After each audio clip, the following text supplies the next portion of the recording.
sorry.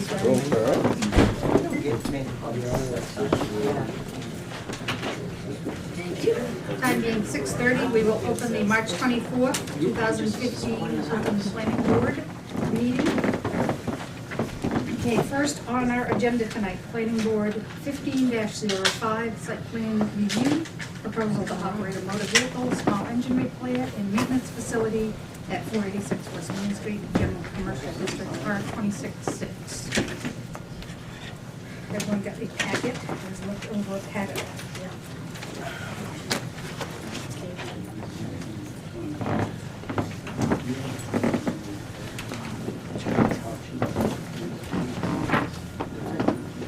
Everybody's comfortable with the motion, entertain a motion to accept that.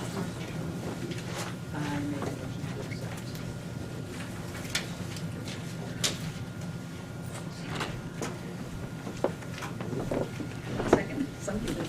I'll second. Alrighty. Does have to bear with me, it's the first time I've had to run a meeting. It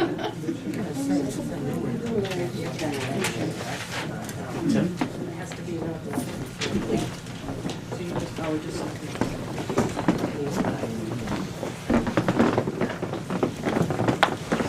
Board have any questions, conversations? Yes. Well, I heard them saying something about that.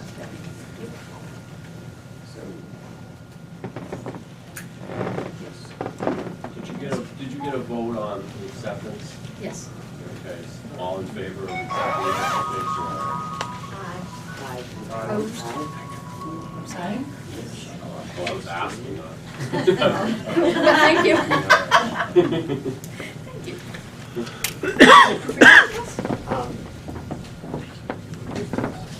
Yes, come on up and tell us what's going on. My name is Leonard Pickering. I'm looking to open an auto shop at the old Marciello building, which I was informed was formerly an automotive repair facility.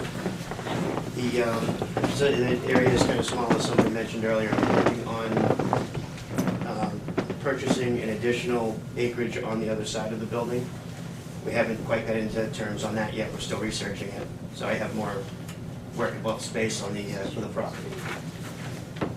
Sorry, I don't sound very Is there any questions? Hundreds. Sorry? Right. Hundreds, okay, please, feel free, it'll be a much easier that way. And you do not purchase additional property. So for all intents and purposes, for site planning, which exists, Yes, your diagram doesn't exactly show how the operation will be set up within the existing building. You're gonna have one repair bay, two repair bays. there will be 2 repair bays. Unfortunately, you have a different map. This one, that one that she's giving you now, It's Oh. light. I'm sorry, Yeah, on the even back. that one doesn't show it real good, but Yeah, now you know. there'll be 2 Oh, repair that little bays. drawing? Somebody shrunk it down, it was much bigger when I gave it to Dart. There will be 2 repair bays on the the west side of the building, where they were originally before they became the real estate building. And they'll use what used to be the home, I will be making into an office. Yeah, what used to be a house, a residence, so. And then on the east side of the building, if all works out, I was going to try to do a small engine repair shop on kind of the back side of the building in one of the back rooms. Oh, absolutely. Absolutely. Winnisquam High School, it's, let's see, there's that abandoned house, it's this building right here. I just had to find the right place, yeah. All right, so you're gonna have. It's that, yep, I'm pretty sure, yeah. So the septic is right here in the back. I'm gonna do, oh, yep, absolutely.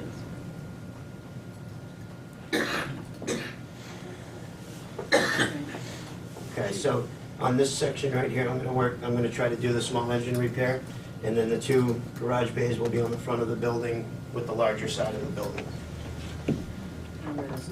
Yes, yep, and what'll be is, there's gonna be 2 parking spaces along this side of the property, and then there's gonna be 3 or 4 right there, and there'll be several down this side of the lot line. That's all gone. That was the, yeah, that's that big open space behind the building now. That's all been cleaned up and removed. And that's actually on, there's a 10-acre lot that goes, I'm sorry, I'm not trying to crowd you. There's a 10-acre lot that's on this side right here that I was just told about. This is all, that was all a junkyard and a recycling facility. And that's all been removed, and it's all wide open right now. You can see almost all the way back to the river. Oh, that's great. Yeah, yep, and it's all been cleared by the EPA, it's all cleaned too, so, yep. Yep, it's all been picked up and cleaned up and fixed, so.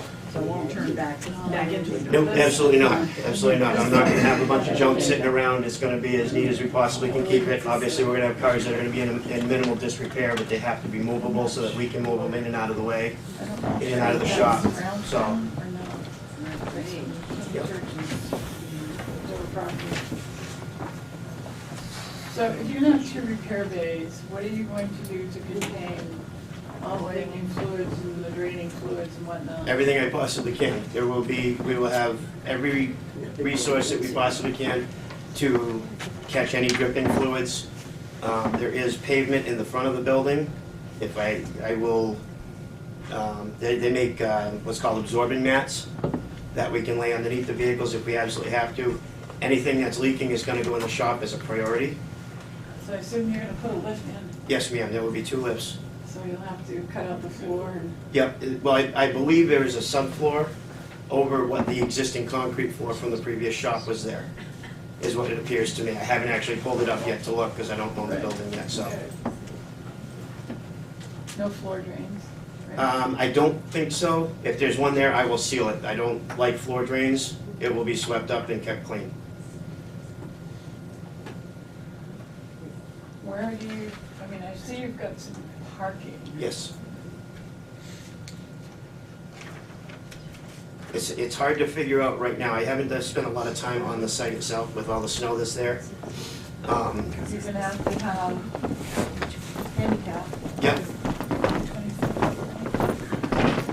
There's either 3 or 4 locations right along Route 11 that I can make 2 of those or even 3 of those into handicap spaces. You'd have to look up the law, I'm not sure what it Okay, yeah, requires. exactly. The governor has a site, Okay, but now I will research that and I will make sure that that happens. where is your snow going? At this particular moment, it's gonna end up going to the far back corner of the lot, or it will be removed by another company via RD Edmonds or whoever's available to remove it and relocate it. You're showing spaces out there. Yes, that was, I had done that map before I knew about the leach field, This is, yeah. so it might be adjusted a little bit.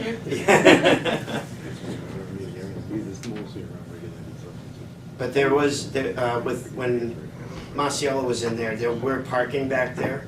So I think the leach field is back quite a bit further than what it depicts in the picture. So I'm hoping to have some space in between for the parking. I believe we had an agreement with neighbor, some of their property. Right, I would be speaking to them also, but that's obviously to look forward to, so.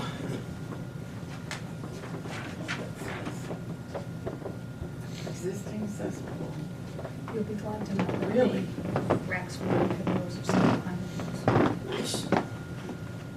That'll make it easy. You have an existing cesspool? those. I do not know about that. This is the cesspool. If it's still there, and it comes down to it, I can remove that. That's not a problem.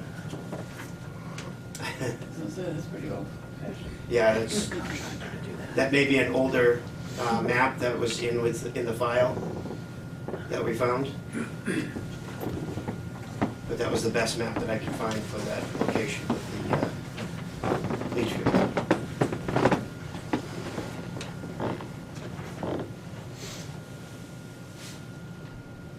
Gonna be operating much at night? No, 6:30 a.m. to 6 p.m.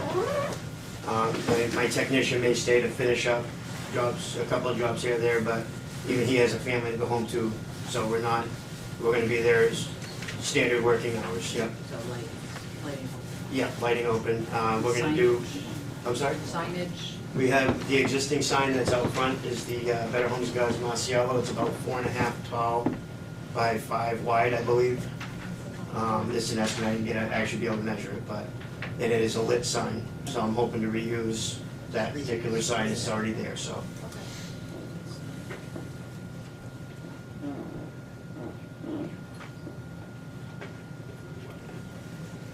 On this one, you're saying that that you're using town water and town. This was done and submitted before I found out about the But it's on- leach it's field. not It's on on its this. own, right. And Dari had already put the paperwork through, so I couldn't adjust it. So I apologize for that. Not on the town. No, ma'am.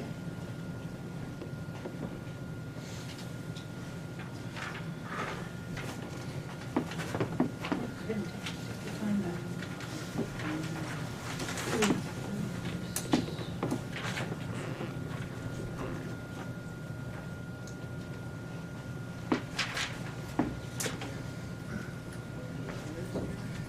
It's a small engine repair.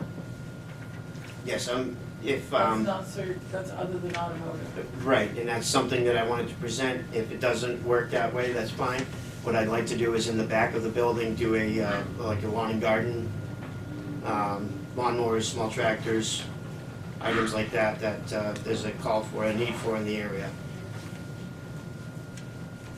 With such a small lot. I'm gonna keep it down to a minimum. If it's gonna be, if it comes in, it gets fixed, it goes out right away. I'm You'll not, have besides vehicles parked there waiting to be repaired. there is some room around behind the building. Well, you have a leach field back there. No, to the west of the leach field. There's not much, but for like small engines or lawnmowers and items like that, there's enough room to put a couple over there if I need to store them for the short period of time. But you're gonna have cars parked waiting to be repaired, customers' cars parked there. Mhm. And then you're gonna have vehicles and trailers coming in offloading Yep, yep. on tractors. I understand that, and that's something that I'm gonna have to work around, and we're gonna keep it as open as possible. I'm not gonna have a whole bunch of cars waiting to be repaired outside. We're gonna do it, we're gonna do them as quickly as possible and have them turn around and out the door.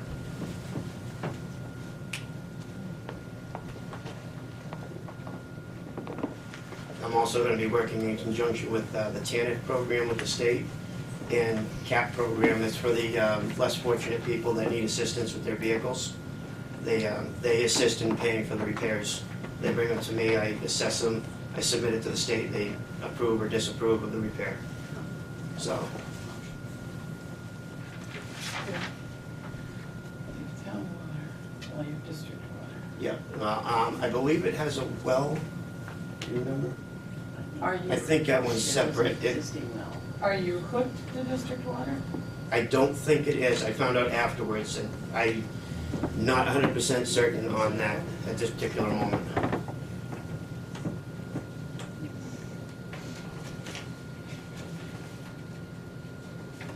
Where is, so if you're not certain, where is this, the well might be, I guess. Where would you have a well?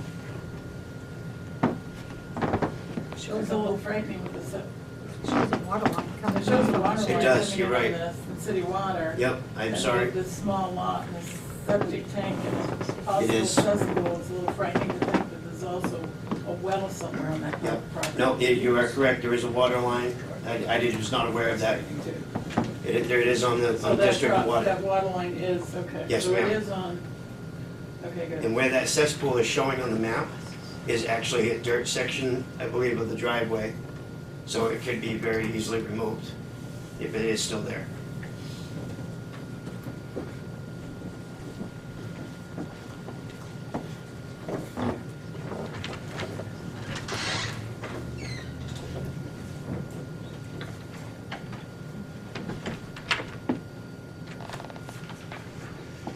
Lighting, There is some outside lighting, I'm not sure exactly. are you gonna change any of it? Add to it? It may, until I get a chance to get in the building, I'm not gonna know that for certain. But I'll bring that, I would bring that back. I haven't seen the lighting in quite a while, but I think it's adequate for the time being. And that's You would- something, I'm sorry? if you were approved, you'd simply have to abide by our ordinance, which is Absolutely. downcast. Yes, ma'am. Do we have anybody here from the public that would like input on this?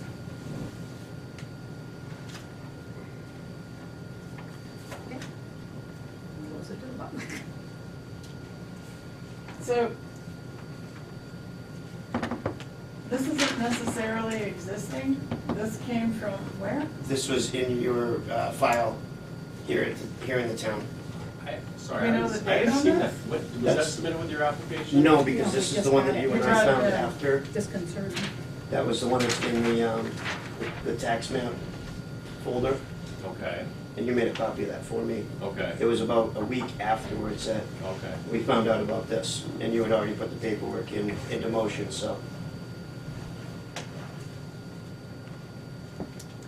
As far as I know, that the bleach fields is existing. But we don't know what year this drawing depicts.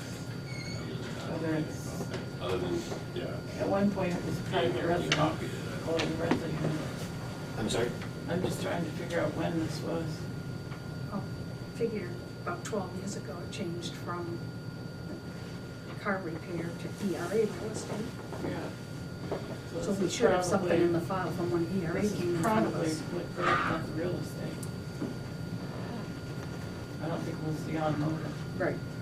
I think this depicts probably similar to what might be there.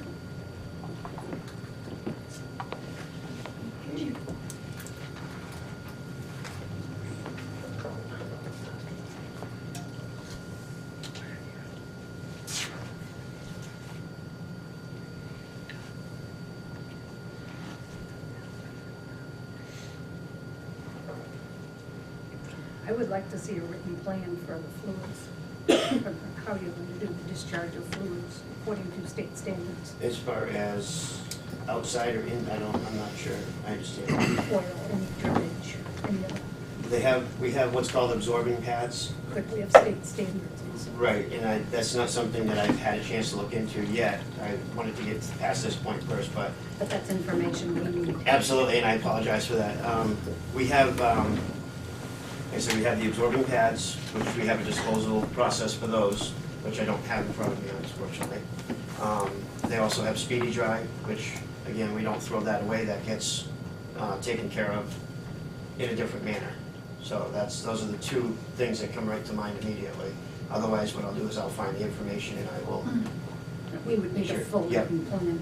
okay. Are there any wetlands near this property? Not that I'm aware of. There's a brook that runs. The Probably. river is quite a ways Yes. back, there's a Right, 10-acre There's a brook that location. runs through the church property. I was gonna say on the side. It's probably to the I think west. it's wetlands.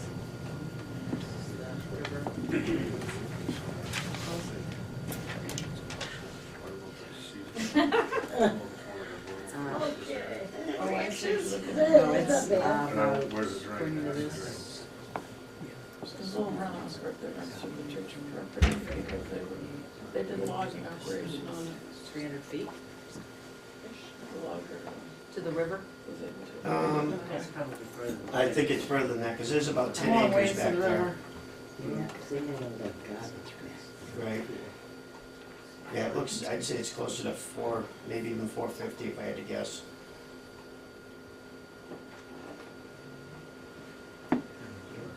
Yeah, about 400. Okay. It's about that right at the, Yeah, at that far point, yeah. depends on, you know, the season. Yeah, too. Yep. It's a long way. It's all over the river.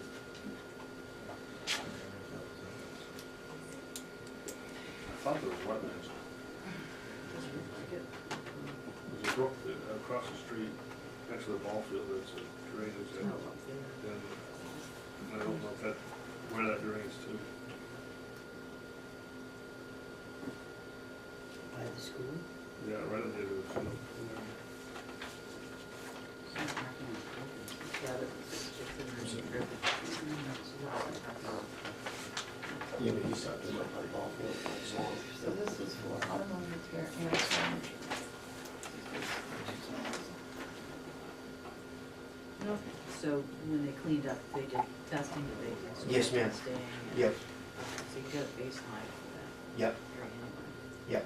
We have a letter from the EPA that states that all the property in that area was cleared And tested 2 years ago. 2 years ago, yep. 2 years in a row. Oh, 2 years in a row, I'm sorry. Thank you.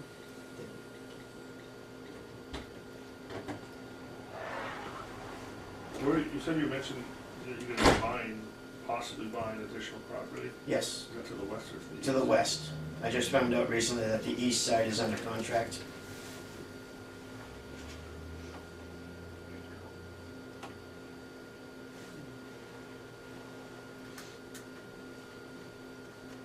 Part of So me, do we want to put conditions on it? well, part of me is curious to see what he's interested in buying and how he's gonna utilize that.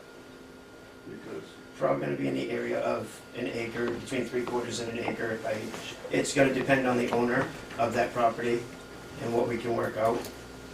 I'm not looking for a lot of property, I'm not looking to start a big junkyard parking lot. Just enough for my business so that I can help the community and I can take care of my family. but I'd be curious because I'd like, I'm concerned about wetlands in that area. Mhm. If there are any, even on the proposed land that you're thinking about buying. When I drive by, what I can see is everything's cleared there with the exception of the trees right at the back of the building. And it's all flat and wide open, and I don't see any wetlands there. There's obviously buildup of water from the groundwater from the rain or whatever. But there's nothing, there's no marshlands, there's no like sawgrass that I can see growing there when I drove by this summer.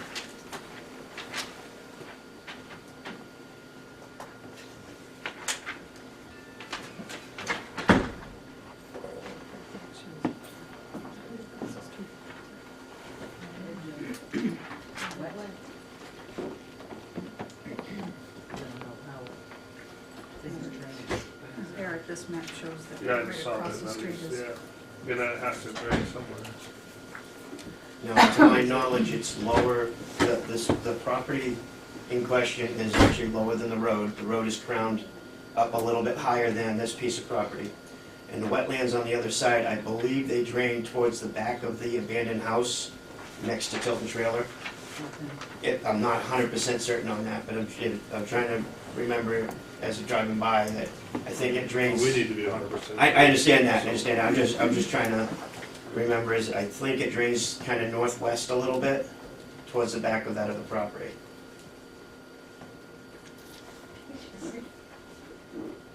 I know the drainage ditch that they put in next to the ball field tapers that towards that abandoned house that's there.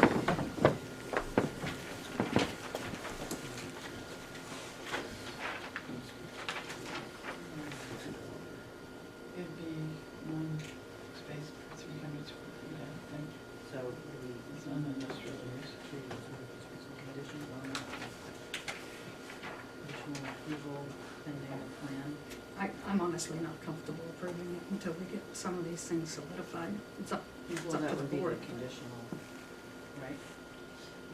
No, we could, I mean, we can have that. Give them a list of what we need The to do. wetlands are from a that. huge concern, the roads are a huge Or do we concern. wanna have them go to the conservation commission? not unless there's wetlands involved. This just doesn't indicate whether there's wetlands or not. Right. Define the Right, way, yeah. This isn't- I would like to see your parking plan and your traffic flow patterns. I'm a little concerned if we were just approving the automotive, I might not be more concerned, but we're really, if it's two businesses in one. Again, if the small engine thing doesn't work out, it was No, just it's an not that it option. doesn't work out. I would just like to see Mhm. your parking plan and your traffic flow. Okay, We have very specific requirements in our parking regulations. So, does it have to be You get up to one way? So on the west side in and the east side out, or the opposite, you see what I'm saying? absolutely. So I think you need to take our parking regulations and measure out what you've got, Mhm. and then lay it out according to the regulations and see how it fits. Okay, And then, as I said, go to the ADA requirements, because you're gonna have to have a handicap, and I believe, because you have less than 26, it's gonna have to be van accessible, which is Yep. bigger than a regular Right. handicap space. Yes, so- it's, I believe it's 12 feet. Fit that all in there and see if there's a flow. Okay, Basically takes up 2 parking spaces for the ADA. Yeah. yep, Because you have to have 8 foot for the van, for the ramp, and then you have to have 8 foot for it's the a space. vehicle, right. And then show us where your snow storage would be, Mhm. and, either indicate that there are wetlands and how far away there are, or there aren't any wetlands that are gonna be affected by this property. Okay, And- Does he have to do an updated driveway permit with the TFT? Oh, yeah. okay. And I wasn't changing the driveway's existing. No, Well, if this it- is right, approved right. before you start your business, Yep. you will have to contact New Hampshire DOT and update the driveway. Okay, Let them know Gotcha. a different business is. I was not aware of that, thank you. Yeah, that would be a condition anyway of approval, Okay, I would suggest. Every other shop that comes in has to do that. It also would be helpful if you'd show, the lighting existing, okay. and then that you might add on the outside. Yep, I can find that And out. then look at Yep, the ordinance, because I'm pretty sure it has to be all downcast. yep. That's just what I'd like to see. That's a good start. Maybe some rudimentary drainage. Be interested to see if that's accessible. Yeah. I'll see what I can find out about that. As far as the drainage, that land is all pretty flat, right there. And like I said, the road crowns too, down towards the property. It's pretty even when it comes off. So Route 3 is gonna drain into you. A little bit. It doesn't run off into it, like, it's not like a flowing river, it just kind of Okay. dribbles into, right into the edges right there, so. Okay. And people will bring cars in to be repaired, Mhm. and they're gonna park them in your parking lot. Yep. And they're gonna be dripping, and oozing, I know, because I was one of those this summer. Yep. And what do you have in place to contain them? So it Again, with doesn't the, ooze through your asphalt, concrete, gravel, Yep. whatever, what's in place? well, I've got the absorbing pads, the speedy dry So is. somebody's gonna run out there and throw down the Yes, truck ma'am, I over? will. Yes, ma'am, I will. I'm very particular about that. Okay. Yes, ma'am. I've worked in a lot of automotive repair shops, and that's one of the things that's always bothered me. Between the pavement or the groundwater situation, there's a lot of factors there, so it's one thing I've been very particular about over the years. Even my own vehicles, I make sure that they don't drip any more than absolutely necessary. That's good.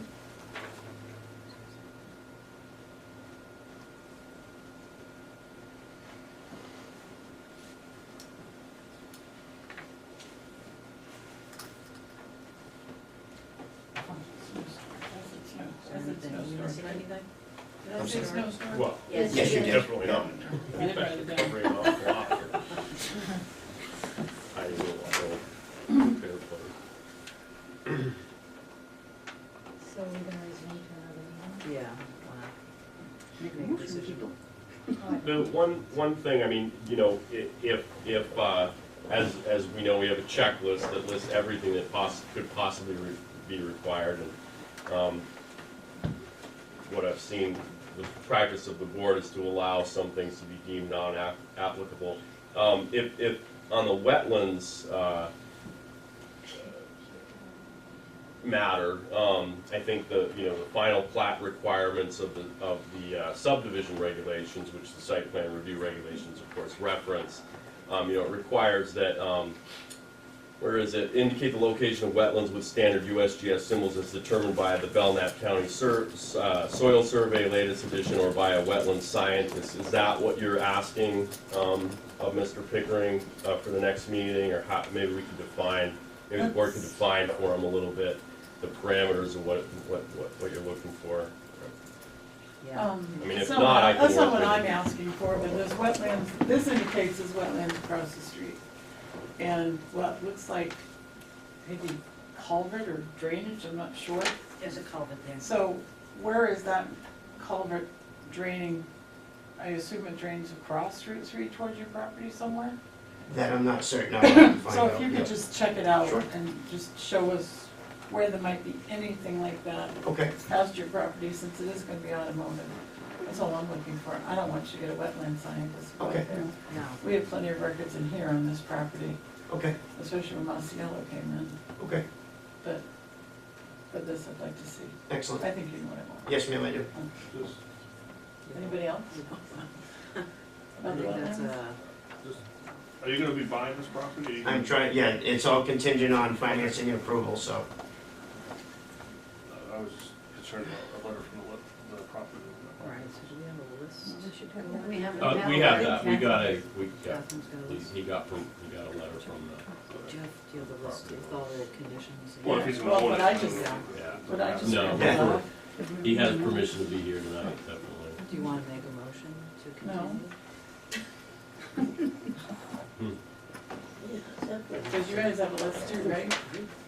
You guys. You. You, Right. right, you, You get a point. I think when, fluids. there's already an enter and exit for the, for the flow of traffic. Right, but what does, he's I gonna have a understand what lot she's- more activity, plus he's Yeah. gonna have parked cars there waiting to be repaired. Yeah. Plus he's gonna have people driving with trailers dropping off, I know we decided that. Yep, So, I think we need that. I understand what you're And looking for. this doesn't have a lot of the requirements that we need to China the says site plan with, but we'll work with you. Thank you. Abide by light. According to this one plan, he's gonna cut that parking in half. He's got snow storage, That does look like. parking. He's gonna cut that parking lot in half. The signage he's gonna use. I mean, these aren't- Yeah. We're not approving this with conditions, we're postponing him and just letting him know what we'd like him to bring in, right? Right. Thank you, okay. So that's all. I don't see a line that says parking spaces, that's changed, so I'm assuming he's putting parking along the side, back here. This can't go there because there's a reach for it. Well, true, but according to this, he's gonna put a fence there, so that's gonna change the parking permit too. Yes. Catch that. That was just, it was an option. No, You no, don't have to Yeah, change right, that, Bob. Yeah, it doesn't have to go there, it was more of a, because the doors were gonna be there, to keep people from parking in front of the doors was the idea. But that's not necessarily a set in stone thing either, so. I don't trailer that good. That's okay, because I do, and I'll be there, so. My other thing would be, if you do put parking on the side, you might wanna check with the fire department if they would have to go behind Absolutely. there and Yep. make sure that would still make the building. I know Masiello was parking over there too, so I will check with them. Doesn't mean they had permission. I wasn't gonna go there, Just saying. They had a written agreement with the landowner Yeah. but, okay. to go over there, so that's. Just trying to see what. So I make a motion to continue this application following conditions. That, These are things that we want to make sure he gets. more information on snow storage, parking plan, the traffic flow, the New Hampshire DOT driveway update, the drainage and wetland areas, state standards for fluids, some more information on cesspool, whether it's district water, and what the lighting is. Would you mind repeating that list? Yeah. That was a test. Snow storage, parking plan, traffic flow, driveway update, drainage, wetlands, wet areas, state standards for fluids, cesspool, district water or not, downcast lighting or not. And just, if I just, the planning board wouldn't, hold up an approval of your, application or a denial of your application based on the driveway permit. Yeah. They're simply saying that's likely gonna be a condition of approval, if you do get approval at the next meeting, so by law, the decision from the planning board won't hinge on that, so don't like call and say, oh, we have to put it off longer, I don't have the Okay. permit yet. Okay. If I may, on the snow storage, if I don't have enough room for the snow storage in the back corner, it will be removed by a company and relocated somewhere. Just indicate that on. Yeah, well, I did on the list of Well, they no, had indicated on submitted? your drawing. And Oh, then on the show drawing, snow oh, I'm sorry. storage, Okay, and then indicate on there that excess would be trucked off. okay. When do we continue to? April 14th? Which is the next. How soon April can you? 14th. Yeah, what's the April second April Tuesday? 14th is Or- the next, is the second Tuesday. 28th is the 4th. I can't believe I can read that from here. Yeah. What was the date? April 14th.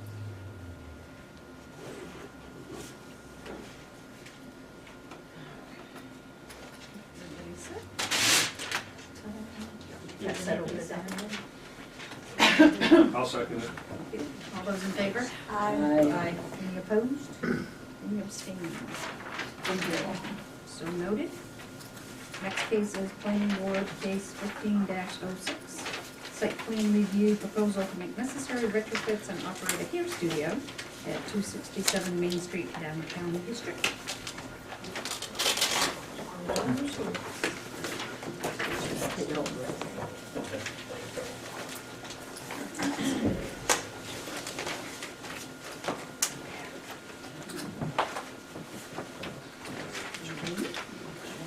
Barry, do you have any application for this one?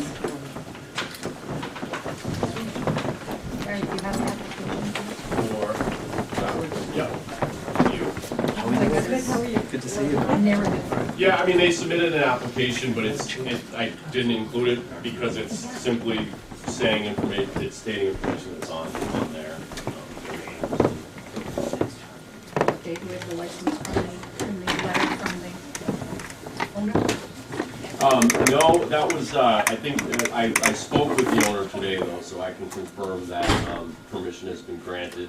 The email, I guess an email was sent, but it was lost. But again, I stood face to face in that building where the owner, and Melanie, I think her name is, and she confirmed that they have permission to, bring this application. Can we get a letter to the Yeah, class? yeah, she said she'd get it to me. Thank you. So, once, yeah, That's the stuff. Next to Holly. It's the owner? There. no, the, Yeah, but We're going the other way. Go this way. as soon as we have a, we'll make a motion. I can't say that it's complete or not, because I'll have it, so. In the future, I'd love to see a regular application. This is kind of, it's hard to say, okay, the application's complete when we don't have it's in my the office, checklist yeah, and you all have that. access to it whenever you want. What the meeting would be when I want. So, Grab it before the meeting and you'll have it.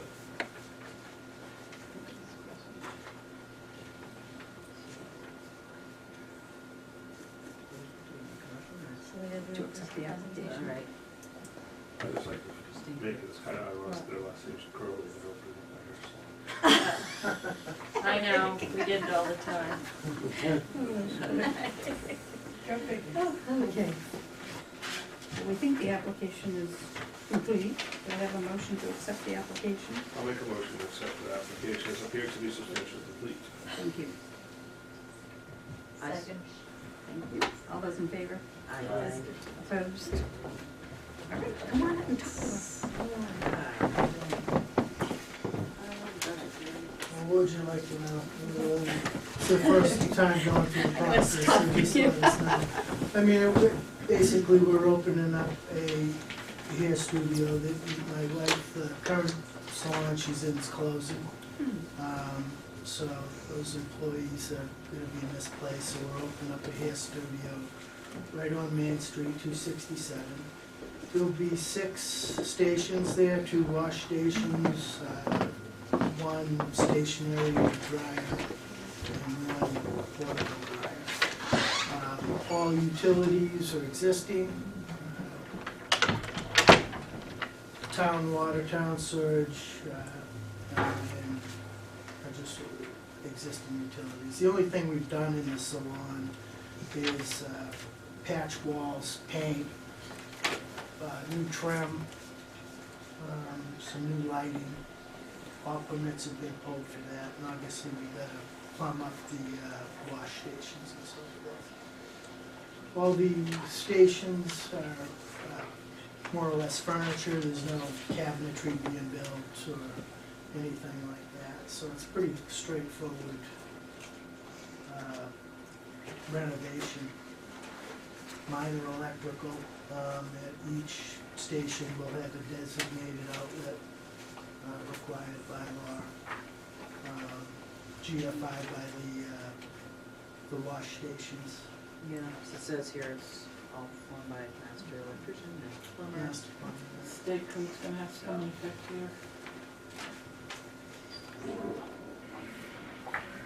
No, no artificial nails being done? That's your question. Well, Did you have to they be notify careful. the sewer department?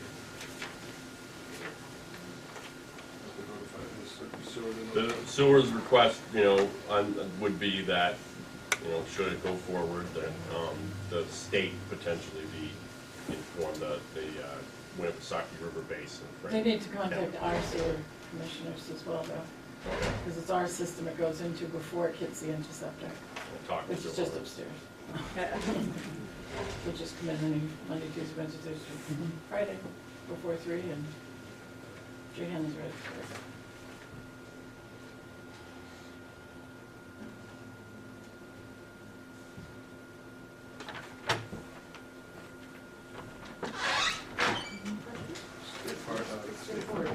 Fire department. Yeah, the actual fire department actually comes and will issue the CO, and I guess they're also responsible for electrical inspections, according to my master electrician, Wayne, who's performing the work. You'll actually get 2 certificates of occupancy, one will come from this office, and they'll have their own inspection. Right, So you'll have exit to talk signs to and so forth. code enforcement officer here, Yeah, yeah, I've already spoke with that spoke with a few them. times, yes. I got nothing. Oh, sounds like it's. I got a bill signage ordinance. So I. Do we have any that's abutters that pretty would like to speak? straightforward. Anyone from the public? Who wants to get the hair done? No, I'm just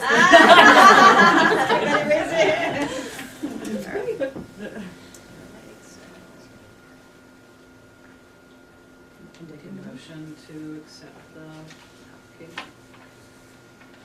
I already did Approve the application.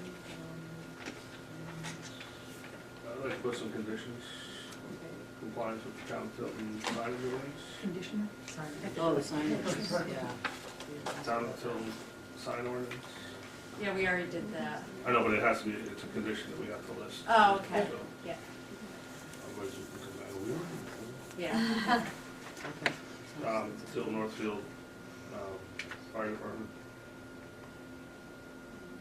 Notify them. notify them, sewer department. Town of Tilton sewer department.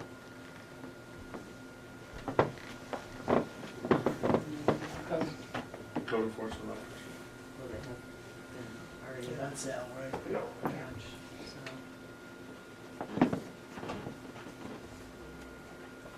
Do you have a wanna copy of the restate that? town's parking ordinance, Eric? What's that? I see you talked about it in here, Do you but do you have a wanna I copy? have it, yeah, Yeah, because I work with all with them the- Yeah. usually, so Oh. we got it all. We'll Yeah. just It's a start little fresh.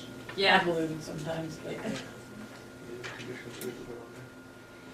yeah, I think we're good. Can I see the list? They have to abide by all the zoning anyway. Whether we own to or not, it's gonna. Make a motion that we accept planning board case, I don't know what it is, 15-06. 15-06 with the following conditions: compliance with the town of Tilton sign ordinance, Tilton Northfield Fire District recommendations, notification of the town of Tilton Sewer Department, and notification of the town of Tilton Code Enforcement. In regards to the sewer department, what are you specifically looking for? Just to notify them that? Just we're go putting upstairs in and have a conversation about Yeah. where you're going and what you're doing, and There then could be show chemicals that directly. could go down the drains, that would be affect the a- Okay. downstream, so to speak. We have a sewer commission, so it's, All right. Yeah, you kind of just their said own this is our entity, business. just let them know you're coming in, what you're doing. Maybe they'll have a question on You're And hooking what up do to the I sewer, they I got- submit that to you, or I just To go to them, but you're hooking up to the town sewer, they have to know about it, Okay, basically. And there might be nothing you have to do, okay. except just say, we're here and this is. We're here and this is what we want to do. Fair enough. Or they're gonna say, yeah, how to treat the water or such. Jump through hoops. Yeah, No. I don't know. I mean, all the wash stations have the It's probably required just an FYI to them. No, but yeah, it's chemicals and stuff. No, understood. Okay, we have a motion on the table. Do I have a second? it. Second? All those in favor? Right. Aye. Any opposed? Any abstained? So noted. 45 minutes, 2 cases. All right, planning board case 1507, site plan review, proposal to construct and operate a motor vehicle sales facility at 40 Tilton Road in the regional commercial district, R2319. We do have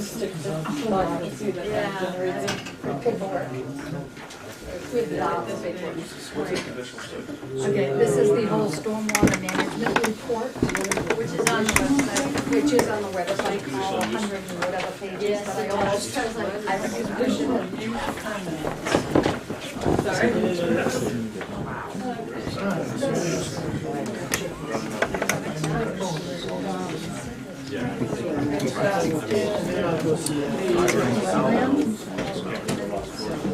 Yeah, I know they had that before.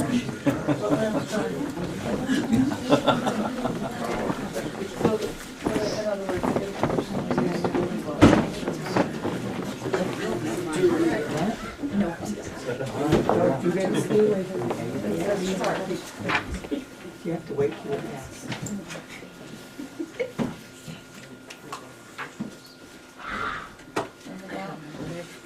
Which side are we on?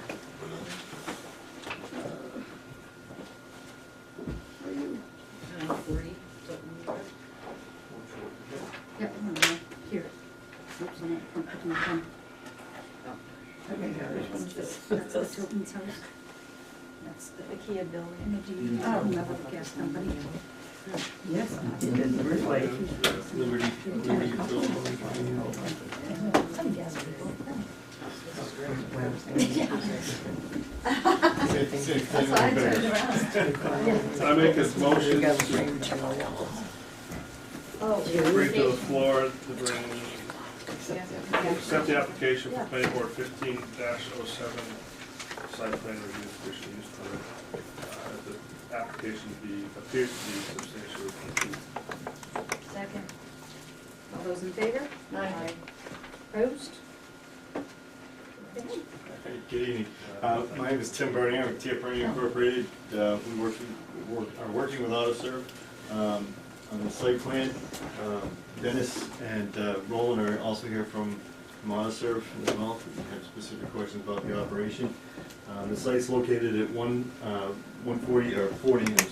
Tilton Road, New Hampshire Route 140. I did a little overlay here. This is the existing building, and the photograph is here. The purple building is what's proposed, and the parking that's shown on here is proposed.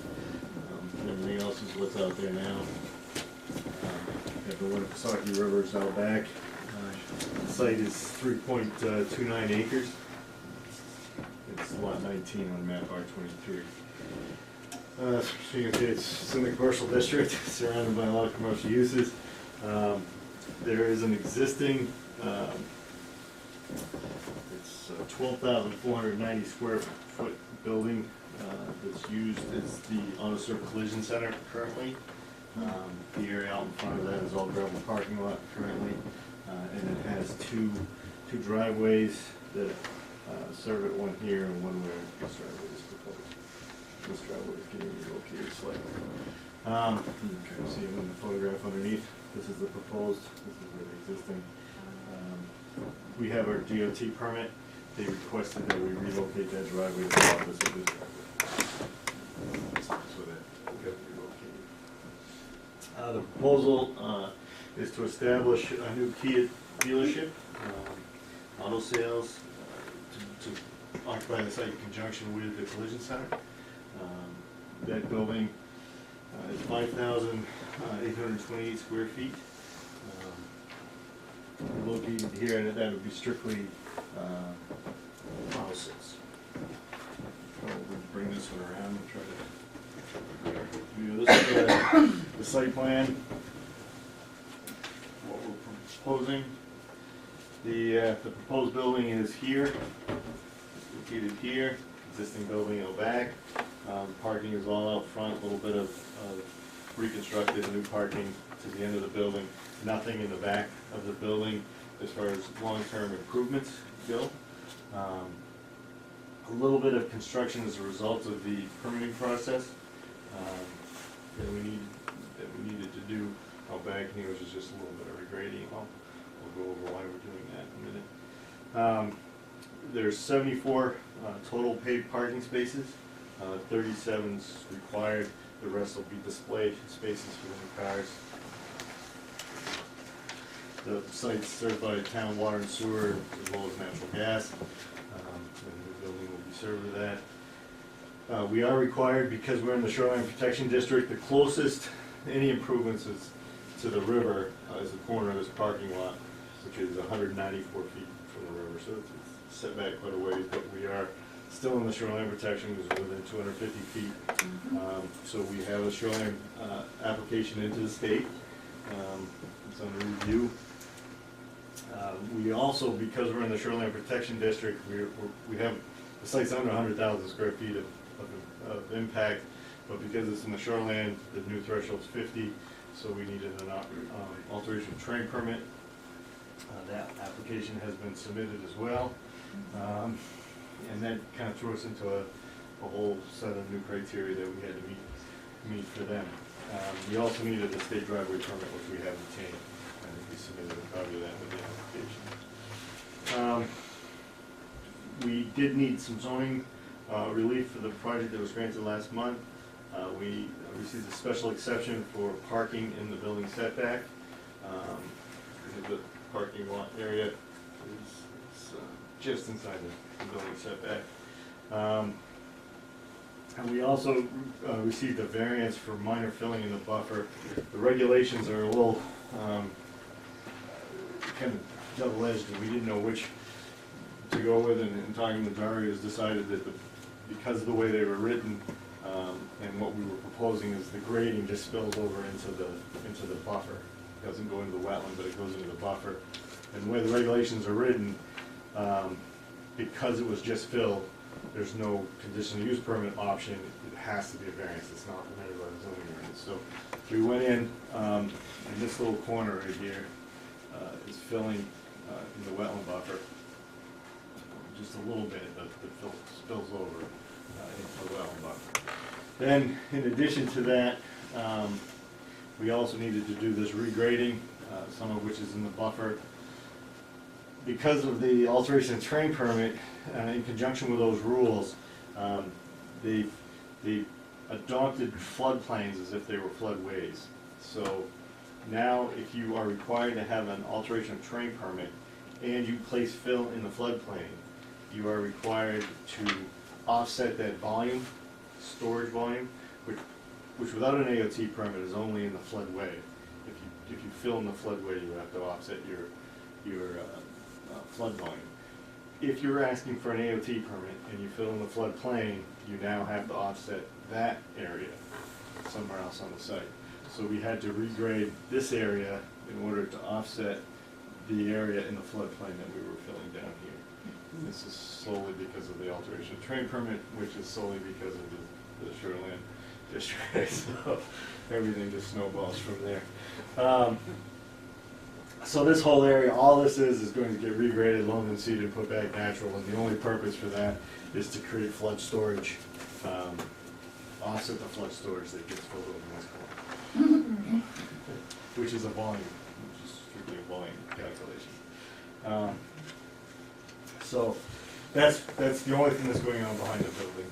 This is already lawn and fill and other material that's in there, so it's all going to get regraded and then loamed and seeded and stabilized and not used for anything else but flood storage. So those were the two zoning relief, both were granted. The zoning board did ask that the variance because of the way the regulations are written and the conditional use permit wasn't permitted for this, they did want to make sure that this board knew that they weren't trying to step on your toes. They wanted to make sure that you guys looked at that if you had any concerns, since they were really concerned with it. But the way the regulations are written, it just sort of fell in between two categories, and the only option is a variance. If this was a building, if we put a building here instead of fill, it would have been a conditional use permit. But since it was fill, it's not permitted, so we need a variance. The stormwater here, we are in the groundwater protection district in the town of Tilton. Big groundwater is going to be an issue. The alteration of train rules, as you all know, are very involved these days. So when we submitted that application to the state, the way that we dealt with it was with a pervious pavement, which is really, it's a great tool for us to use for groundwater recharge and for treatment. And we have 4 pervious pavement sections that function as underground reservoirs for stormwater storage and treatment. They go through a layer of treatment and then into a storage reservoir underneath that to recharge the groundwater district, which is a big part of AOT and the groundwater protection district. The treatment occurs in the upper layers. AOT also has special criteria for any land for pervious pavement that's being constructed in land that is used for groundwater withdrawals from public water supply or anything else. We exceed those. They require that the bottom of the reservoir be 1 foot above the seasonal high water table. We are 4 feet above the seasonal high water table is designed, so we exceeded that minimum standard considerably to make sure that we had treatment. So on top of all of the filter layers and treatment layers that the stormwater goes through as it passes through the pervious pavement, the reservoir itself is 4 feet above the water table. So we exceed those standards. The sign detail, we have this one. We also have a larger version of this.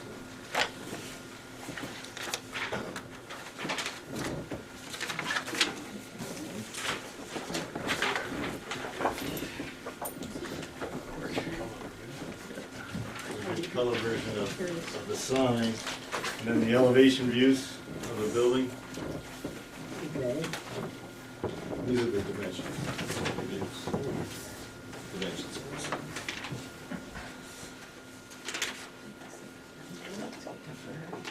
And Roland has the elevation view of the building and the color scheme for that as well.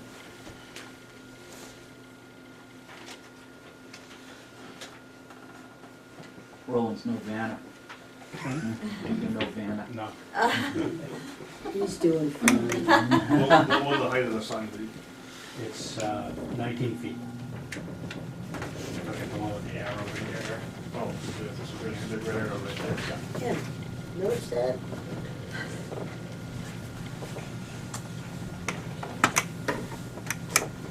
It's, I believe it's 48 square feet of signage. 37. 37.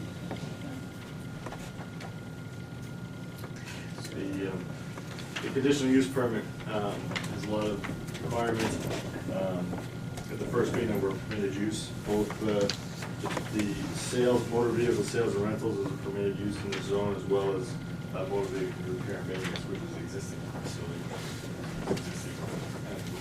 But they're both permitted. 3B deals mostly with regulatory, regulated substances. This is strictly going to be a dealership with sales and sales offices. There's not going to be any maintenance, repairs of vehicles or anything. There's not going to be any regulated substances stored in this proposed building. So we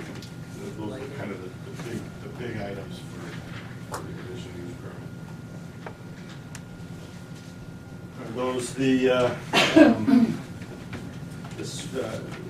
addition, stormwater protection plan, 90% of the stormwater protection plan is contained in the AOT manual now, in that process. AOT is kind of like a stormwater protection plan for the facility after it's complete. The SWIP is more a stormwater protection plan for while it's being constructed. And that's required by the contractor, and we'll have to do that because it's over an acre of the service. So we'll have to put one of those together for the time during construction. The AOT permit is all of the maintenance facilities, erosion control, groundwater quality statistics, all of that are done in the AOT manual that goes with the application to the state and is part of their permit for while it's in operation. Has the Conservation Commission seen this? Proposal? Not that I'm aware of. We have no wetlands impacts, so we wouldn't have gone to them, I guess, because of that. You're the shoreline protection and there's no wetlands issues here? We're not impacting the wetlands. There's no wetland impact. Well, directly, but definitely indirectly. Okay. Certainly we You're kind of close to the river. can. Yeah, I mean, Well, you know, we're not proposing anything. where's your drainage? I mean, I know you have permeable pavement, and even that in itself is, there's no salt that's gonna touch that parking lot, right? That's gonna go down through the permeable pavement into the stormwater. Right? It's ground recharge, so, And you're gonna add all these that are all- sodium to it. What is that recharge? How do you do that? It's through pervious pavement. We're proposing to use pervious pavement, which is better than detention ponds, really. Pervious pavement, they can only use salt on, otherwise you clog it with the sand. I know, so I asked the question, but thank you. You know, if you have a detention pond, it all ends up in a detention pond, so So, You know, I'm pervious surprised pavement this is hasn't a gone better before the solution. Conservation Commission before it got here. it wasn't recommended to us, we certainly would have considered. We are 194 feet from the river, and we probably have more of a buffer to the river than a lot of the other developments in the You neighborhood. didn't think any of those went to the Conservation Commission? Well, they were really into it. Like I said, the closest thing we have, and this is this parking area here, which is actually an existing parking area. And that's another thing too. Our total impervious area, after this is done, is less than the existing pervious area, and impervious area. And there are currently no drainage facilities at all. This site has been here like this for quite a while. I'm not sure when the building And was isn't done. it nice we have an opportunity to change that? So, you know, this is a huge improvement over the existing condition that we've had before. We'd certainly be happy to talk to the conservation. It says here that there's that attached permit, driveway permit.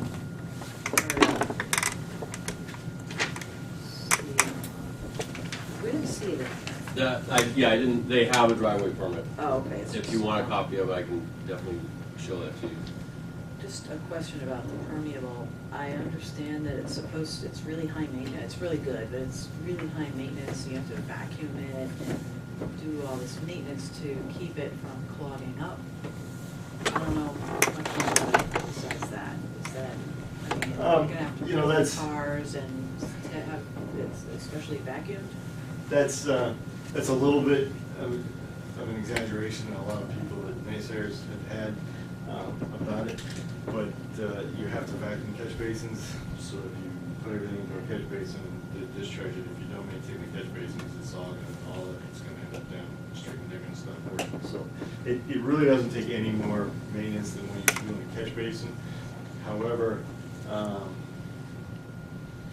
catch basin's kind of out of sight, so you don't, just because it's not working, you don't necessarily see it not working, so they don't get maintained, whereas if the pervious pavement starts to plug up, the pervious pavement is a depression in the parking lot. So, and there are monitoring wells in each one of these in these areas. So, in the manual that you get with this, with your AOT permit for this, there spells out all of the maintenance for the pavement, but it's really not that much more than what you should be doing for catch basins. Okay, so it'll be easy to maintain, you don't have to remove all the cards, I guess, and bring in special machinery. Nope, it's not, it's no more special than, it's actually a street sweeper.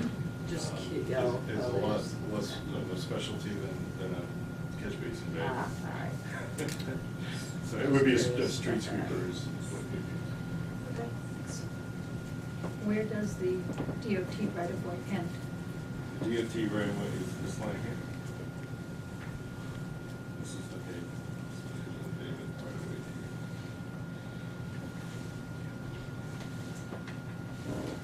Sorry, I know it's not the best, most ideal situation, but it's okay. Too bad, like It's an expensive bit. You hear about the lighting? So permeable pavement, Yes. 100-year storm event, it's gonna absorb it all, it's gonna sheet off it. 50-year storm event, it's gonna sheet off it. They are all Suck interconnected. it all up. I got a feeling it's probably gonna sheet off. The way that it works, page. Really, they're modeled like they're a pond. They're an underground pond. Right now, I'm It has just a- worried about the surface. Has a reservoir. So what happens is, let me give you a quick cross section of the pervious pavement. Nice.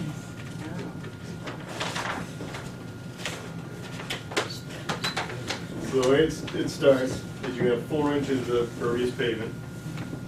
And under that, you have 8 inch, it's called the choker course. And these dimensions, what we did is we took New Hampshire DOT standards and New Hampshire DES standards. New Hampshire DES standards and the University of New Hampshire both adopted standards for permeable pavement. What we did is we took this cross section and we took the most restrictive of both of those recommendations. So we have 8 inch choker course of 3/4 inch crushed stone. Then you have 12 inches of filter course, which is bank run gap gravel. And then you have 3 inches filter blanket under that of 3/8 inch pea stone. And then you have the reservoir, which is 3/4 inch stone, which has a extremely high weight rate. So you have a lot of storage in here. And then as discussed, the bottom of this reservoir section for groundwater protection areas has to be 1 foot above the seasonal high water table.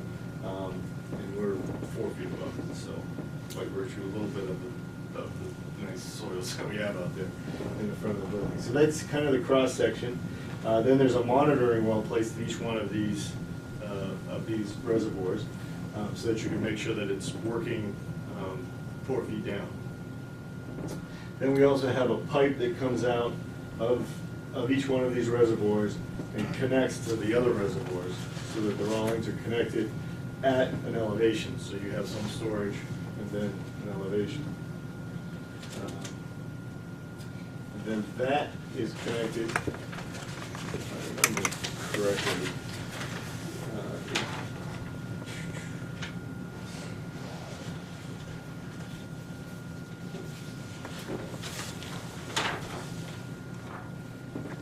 everything, if everything fills up, it goes to a point here and discharges at that point. Now that pipe is raised up, so what we did was, what you do is you set that pipe so that the water wouldn't get below the pavement, because you don't want the water to sit below the pavement, so that drains out just below the pavement. But that is in the reservoir, so the pavement plugs up, it's never gonna get to the reservoir through all that filter fabric, so it's not gonna come out the pipe, because the pipe is in the reservoir. Make sense? And then, in the drainage calculations, I believe it did not flow out of that pipe in a 50-year storm, but did in a 100-year storm. So, you're telling me in 100 years storm event that permeable pavement's gonna soak it all up like a sponge and none of it's gonna run off? Is it, in a 100-year storm, it does come out of the pipe. In a 100-year storm. You remember, we have less pervious surface now than we have been in existence. Oh, I'm delighted. However, and I'm delighted with this system. Is it the first one in Tilton? Yes. Might be. It's So I really, applaud I you, mean, it's. however, where is the runoff from the buildings going? Is that going into that system? Yeah, all of the new building and most of the existing buildings go into the system. Direct drain? Roof. I mean, down through a downspout directly into it, or No. it also has to sheet over it and suck in? Sheets over. We did put a gutter on this building. We designed, each one of these is designed to satisfy its watershed. Okay, the size of these, each one of these areas, and the grading is all designed so that there's a little miniature watershed around this impervious pavement. That size of that impervious pavement was designed to take that watershed. So in order to make this work, because we only had so much room back here, we did propose a gutter. You see it says installed gutter, and that gutter discharges here. And the reason for that is so that the roof for this building utilizes this pervious pavement. So there's no catch basins anywhere? No. And the whole site is curved, so. The whole site, excuse me? Is curved, there's Curved. curbing. That was my around- next question, thank Around you. the site. So, it really is, everything's in there, and it's not getting out unless it goes through the pavement. So, we had to do, for AOT, you have to dig test pits and do K-stat numbers for this. And we did that. We weren't able to do them in each one of these sites because it's in a gravel parking lot now and it's frozen solid. So we're gonna have to do it before it's constructed, just to verify that it meets the KSAT number, the design KSAT number. We were able to do one just off in here, just off where this is going. I think it's located right here. But AOT will make sure that we. Where is your snow storage? We have snow storage back in this corner, back here, and over through here, all through here. So that certainly wouldn't have sufficed for this year. There's snow storage in here. No, it's, this was kind of an unusual year in February, so we don't have to haul away, just like everybody else did. A really unusual year. Or you lose parking spaces, which a lot of people did. I assume within your parking plan, because I can't see it from here, you have a lot for the required handicap.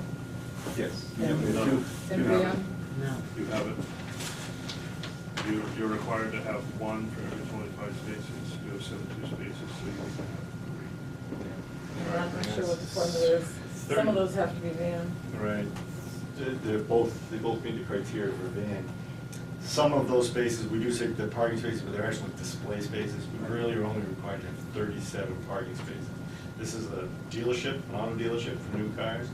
So those really, we didn't call them parking spaces, but they're display spaces for new cars. So it's not people going there. So it's really only 37 parking spaces that we need to meet the handicap criteria. You're around for 72, so you have to meet the requirement for 72. They're display spaces. Well, we can change them. No, I'm just saying, I mean. I don't know if ADA makes that exception, do they? Yeah, because they're not, if you think about it, if it's a display space, there's not a person associated with that car. Yeah, except you know that if there's a car missing and somebody needs a space to park in. We have 37 spaces, believe me. It's Just wanna not say what gonna you need want to 37. say Well, that. if there's 37 people there shopping for a new car, I suppose we're gonna be in great shape. But, we're not gonna need 37 spaces. What is your lighting on the building? And again, I apologize, I can't see that from here. Here, I can show you. Well, he's got a list right here. Site lighting. I don't know if it's room. It's all downcast? Yes. Light poles will be about 22 feet high downcast. Right here, right here. Because I believe there's a residence right next door, is there not? There's a residence here and here. Okay. So this is all based on Kia's standards. So we have, on the building, there, well, the building is all glass. So there doesn't really need to be a lot of lighting in the building, but what we have is a lot of stand lights, roughly every 40 feet, which is. Is there an intention to leave those lights on all night? No. We don't now at the main facility, there's no need to do it at that facility. And what would your shut-off time be? Shut off at 11 o'clock now, I believe. 11 or 12, it might be Yeah. 12 o'clock actually. Shut off. It depends on the time of year, if we're daylight savings time or not. The bank, just is done around 7 or 9. Yeah. We're getting that, and then just, I think that's the whole Okay, plan. I got a question for you, Catherine, or whomever can answer, might have to defer to Daria. That puts another building, another company, and a second sign on the same parcel. Say that again? That puts another company on the same parcel. You've got the Kia dealership and you've got the automotive shop. So that's two different businesses on the same parcel. On our signage ordinance, does that change the size of the signage that we It's can one have? owner. Offering two different services, right? The only sign for the collision center is on the building, and it is a square footage sign. I'm not the signage guru, but the signage. Yeah, I mean, I think when you have the multiple businesses in the same complex, as we were talking about earlier, then I think, let's say, you know, maybe you choose one as the primary and one as the secondary, and the secondary would have, what would it be? I think, are we in regional commercial? So the primary business would have like 40 square feet of signage, plus whatever additional signage is allowed for the facade and whatnot, and other exceptions. And then that secondary business would get 20 foot of signage, again, plus all the exceptions and the additional signage. And that 20 feet is supposed to go on the same, what is it, sign post, basically, that's not the term used, but basically that same structure. So are you guys in compliance with that? Well, the only sign for the collision center is on the building. So then that, okay, that sounds like, If it's fine. less than 40 feet. Right, yeah. But it's on the building, so it's not, that's part of the additional signage, so the square footage, it sounds like you're fine, yeah. Just one pole. Yeah, I mean, the main reason for the sign, the sign that's there now is so that you can tell people to go to the collision center and they can find it. Now you can say, go to the Kia dealership, you'll find it that way. But yeah, no, it sounds like it complies. Yeah, I mean, does that answer? Yeah, that's, Okay. Catherine's taking a peek. There. I just don't want us to get in trouble like we did years ago on exit 20.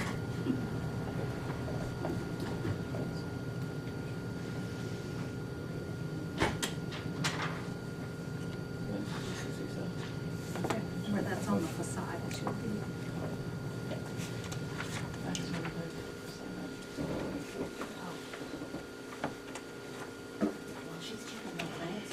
No, we haven't opened it to the public yet, but hang on. Actually, while she's checking that, why don't we open it to the public? Go ahead. I was just wondering about the parking area for all of this, that's all gonna be the same type of material, that permeable. Nope. If you see these square boxes in the middle, Yeah. we don't use pervious pavement in the aisle with the travel lanes. We do it in the parking spaces, Okay. just to minimize the amount of tracking, sand and dust that falls in there. So it's just, this box will be pervious, this one. And this is where cars for repair are stored, in this area here? I don't know if they've decided where they're gonna organize things. It would kind of make sense that this bank would be cars for repair. And that is where that type of parking material is going to be kept. So any leakage from vehicles waiting for repairs goes into that, or? Well, it's an auto body garage. It's not a, is that correct? It's just strictly auto body, so they're not there for mechanical repairs. So, hopefully they're not leaking. If they are, they need to go somewhere Well, else. hopefully they're not, yeah. No, hopefully they're not. Yeah, certainly they're, you know, they're required to abide by all the same rules as everyone else. I was just wondering about that. Thank you. Anyone else?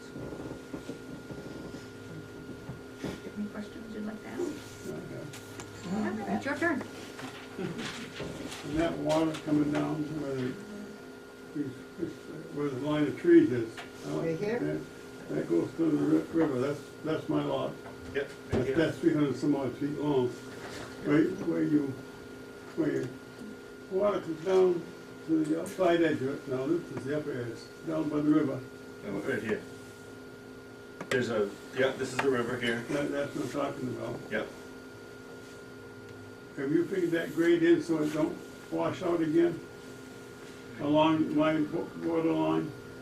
Yeah, well, I can tell you, there's currently no stormwater management facilities at the site at all. And now we're retaining and recharging most all of the water.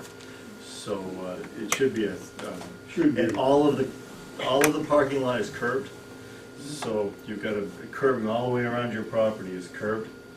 So there's no runoff going that way. Does it make sense? And all pitches back into these are like catch basins essentially. The catch basin going to catch all the water that comes off the roof? All the water that comes off, well, this roof is shedded backwards, so it's not that roof, but this one. A lot more of it is gonna get caught than's ever been caught before. Keep it there. He said a lot more gonna be caught now than it was before. Well, it was flowing before, so what good's that? It won't And we- overflow anymore. The existing overflow condition, anymore. the existing condition is 39.5% of impervious surface, and we're down to 38 after this is done. All the parking lot is curbed and drains into the catch basin areas, so it's just a whole different. And we're required in the AOT. The AOT, big part of AOT now is recharging the groundwater. You know, the sites like this historically, they thought it was great. They had a river back there. You could just dump all your stormwater and it went away. But they've realized that's not a good idea because you have groundwater recharge you need to do if you pave everything. So we're taking the stormwater, we're putting it back. So it is gonna be graded so it filters evenly, not rush water down the Correct. outside. Yeah. You won't see anywhere near as much water after this as you do now. Okay, now, I live in that piece of property right there. Yep. Since, I don't know what has happened, but every time it rains now, we have a flood that comes down through there. My driveway is all washed right down the rock. I could say this whole pavement in here, okay, this is all curbing. So you got a 6 inches revealed curbing that drops inside the parking lot. And then it's all grass on the outside. And every bit of this water that gets caught is curbed all the way up to the building, all the way around, all drains away from your property now. You know, I'm not sure. Will, doesn't Or it now. will. It doesn't now, but It doesn't now, but it will when this is complete. Yeah, so Right. perhaps Oh, there'll yeah. be some kind of a, I I'm believe not surprised. there was talk of something going on at the end of the driveway here. There's supposed to be a culvert here where Yeah. the water running along, I believe that's stopped up. Just for a point of interest, I'm not You know, asking your professional yeah. opinion, just one person. That, it really wasn't Another- being used as a culvert. What was happening is people were actually driving across there, if you remember, Yeah. and just coming into the lot. So what we did is we landscaped there, so we would stop that angle that was cutting off your driveway and coming onto that property. Right, and somebody nearly got stuck in the mud. Exactly, so that's why we landscaped all around there and shut that whole corner Yeah. off, so that they would just use the two designed entrance exits. Where you, out front there, you do have a culvert that runs from your land down to the railroad track. It's buried, and that's the stuff falling in through the years. It used to keep it cleaned up the inside, but there is a pipe. Under there. Under there, goes right Okay. under the railroad track. Yep. I didn't know it went down that far, but Yeah, yeah. you can see it in the ground now. Yeah, it's poking up, is it, exposed? Yeah, they broke the end of the pipes off, it's like. Nah. Do you have any other questions?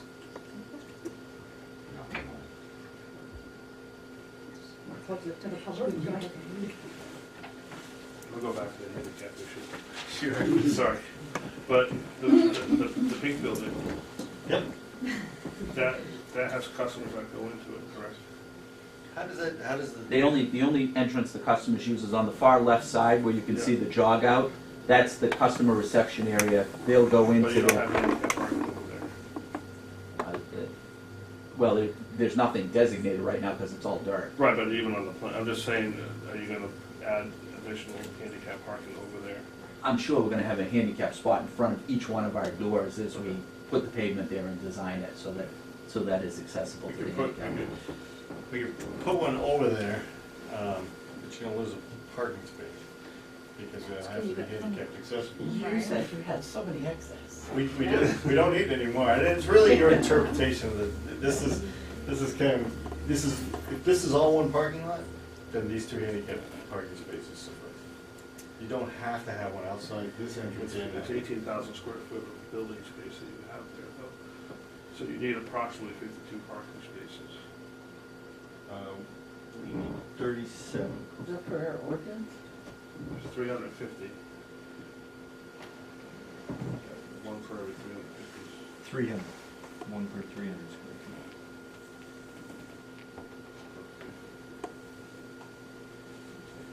So it comes to 37 total space. I'm just trying to protect you from, as well, for the Yeah, handicap. this meets ADA because it's one parking lot. The problem you get into is if you have multiple. With multiple entrances, which means you have to provide access to multiple entrances for handicap parking. Right, through the parking lot, through a I parking just lot. went through this with the town, so I'm speaking I know, from. and the bigger issue is when you have, the time it's an issue is when you have two parking lots, one in front of the building, one in back of the building, and they're at an elevation in which you exceed the handicap slope in the parking lot, then you need to have handicap spaces down below and up above. But this is all one parking lot, it's virtually flat, so it all meets ADA criteria for access. So we need two parking spaces, two handicap parking spaces, and in this parking lot. If at any point we exceeded the handicapped accessibility, then we would need to address that. So the signage you intend, you have current signage on the facade. And the only other signage you're planning is the Kia sign. And we have two directional signs. No, I just mean, And, we are what we are. right, did you see it in the elevation view of the building, there's a Kia thing on the building as well? Yeah, so that's the rest of the sign.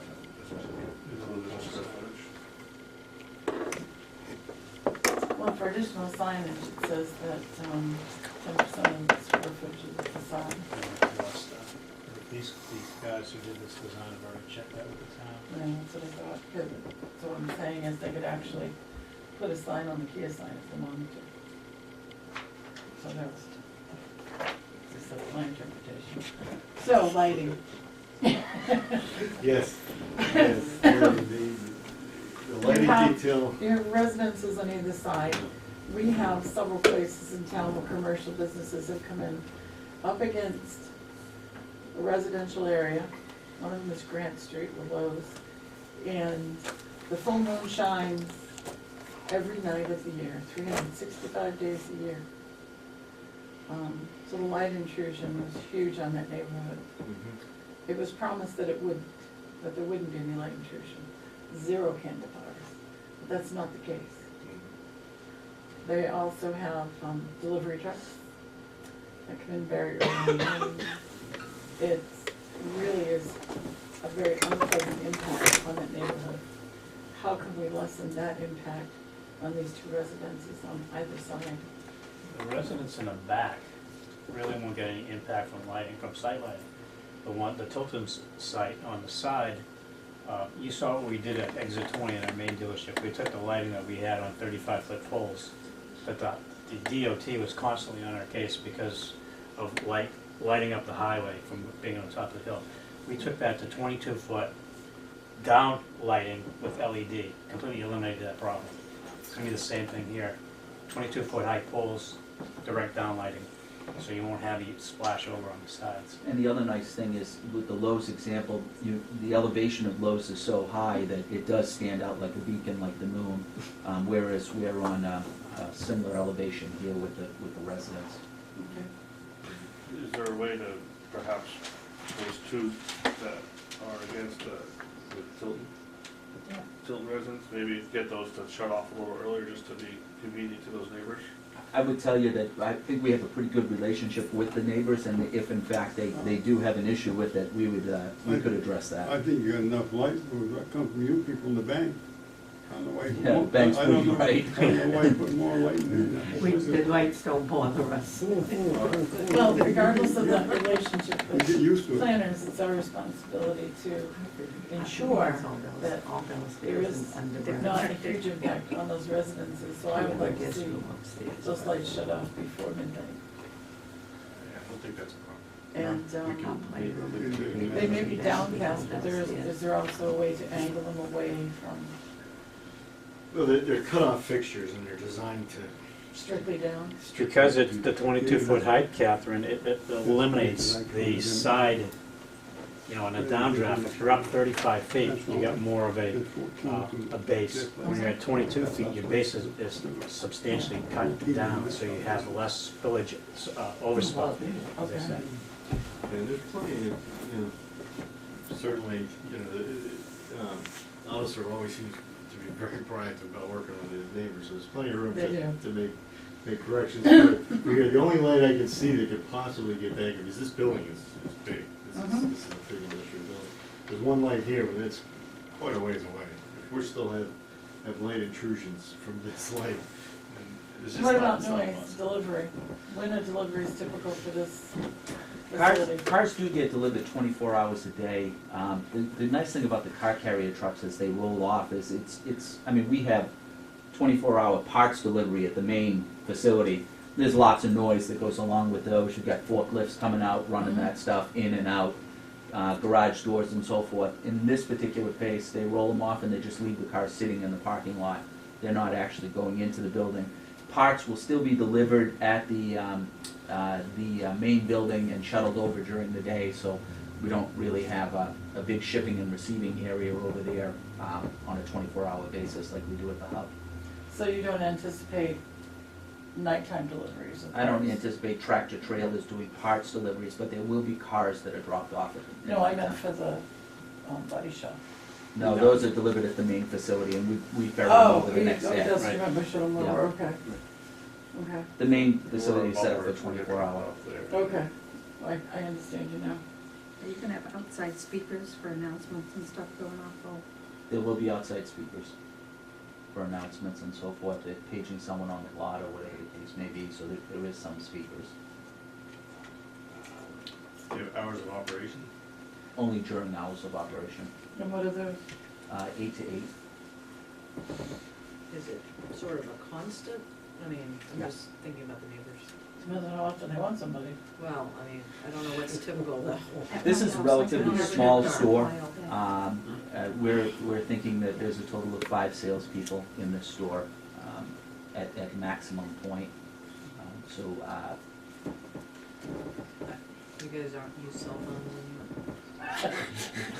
we do. What's happening? We should get a little more caught up with technology, but we tend to lag behind sometimes. We're good on the pavement though, Is this 7 days a week? 7 days a week.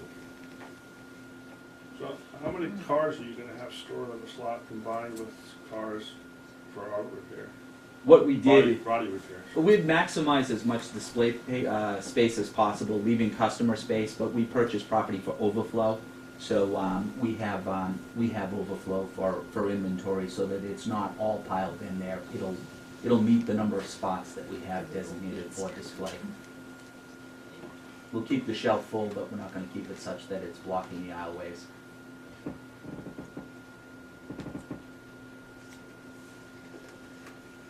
Do you have any other questions? You want to put one? You know, when transformers hit the one, I don't know what the hell it is. They got 14 transformers, 3 on each pole. Yeah, they got that one, it's just like that.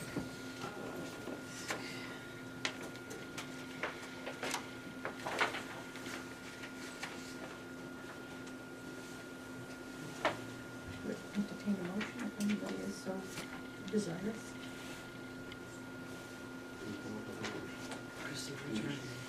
No, I'm just a little uncomfortable, Conservation Commission isn't moving on this.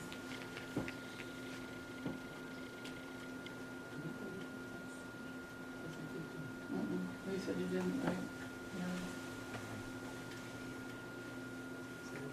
Do we want them to check? Have you touched base with the sewer commission yet? I don't think that would be a problem, because we're two toilets, that's all it is in that building. Before you hook in? Yeah, If you're looking in, you know the Contact the sewer routine. yeah, department. that's part of Get the the permit. building permit, so, I mean, I don't think this, I've No. talked with Joanna several times, so I don't think that's gonna be an issue. We're not adding floor drains in there, we're adding two toilets. It's kind of fun. I talked, You're I adding did have a that building? conversation You with have to get an Johanna about application from the all of sewer these department. projects today, including this one. Oh, good. And her comment was, basically, That's what she the said, commissioners- if an approval were to go forward, maybe a condition saying all necessary, where did I write?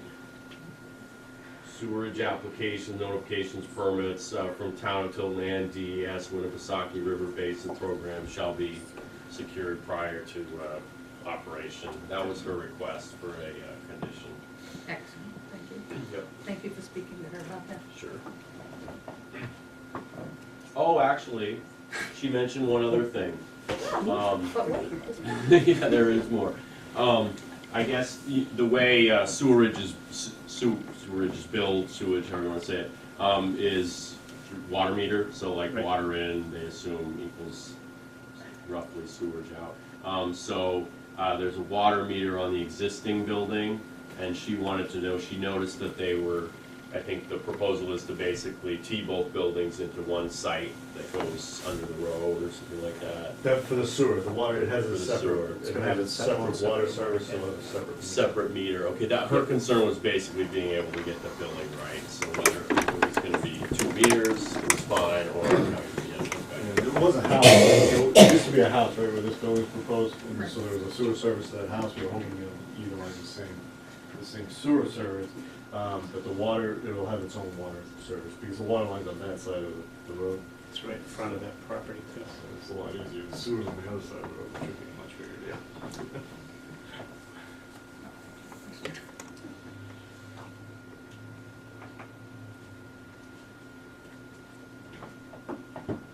Do we need to vote on if they leave you with conservation, or what do you want to do with that? Conservation Commission won't meet until the third Monday.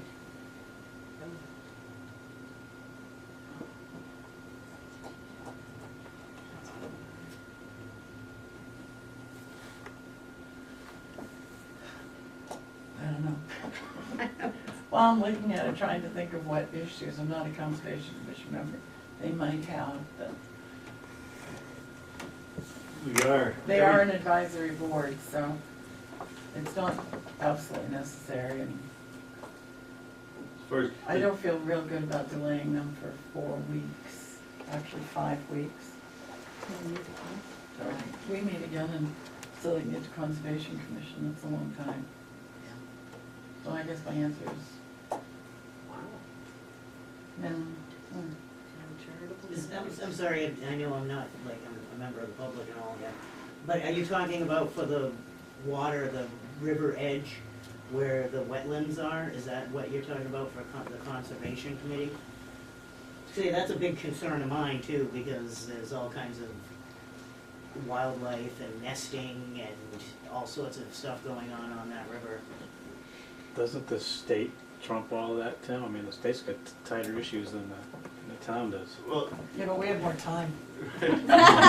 certainly, if we were impacting, I guess what I would say, is we're 190 feet away from the river.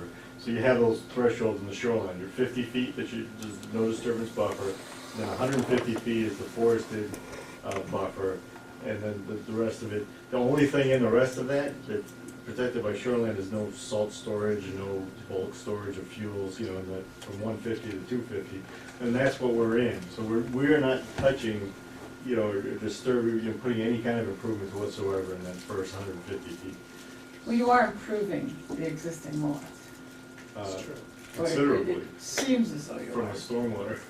The Conservation Commission looks at these things with different eyes than we do, with different experience, and often come up with things, at least that I know of.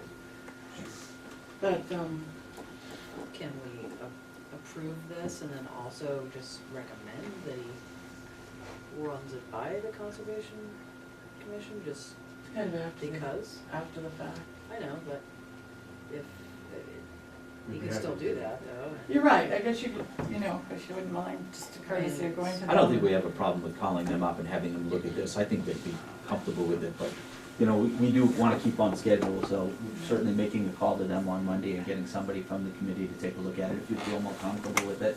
I don't think we have an issue with that. Yeah, we were still, yeah, And if they had a recommendation, then. You Would can it, would consider address it.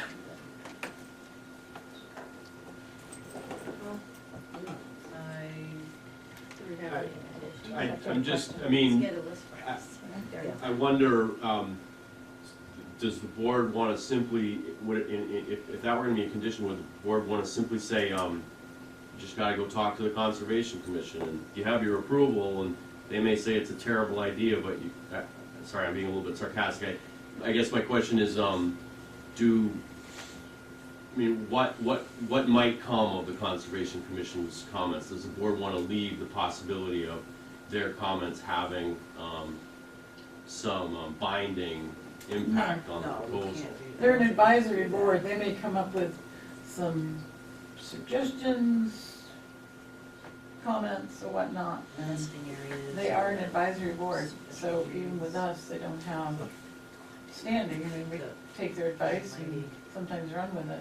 Mhm. But if they go to meet with them, they might have a conversation about this, and as I said, sometimes they come up with things that we don't think of, and you can address it or not, but at least they'd have input on it and know that this was taking place, and maybe be really happy that it was improving the site and not so angry at us, I don't know. Yeah, maybe there's some plant that they're concerned about, like fragmented. Turtle nesting area, I don't know.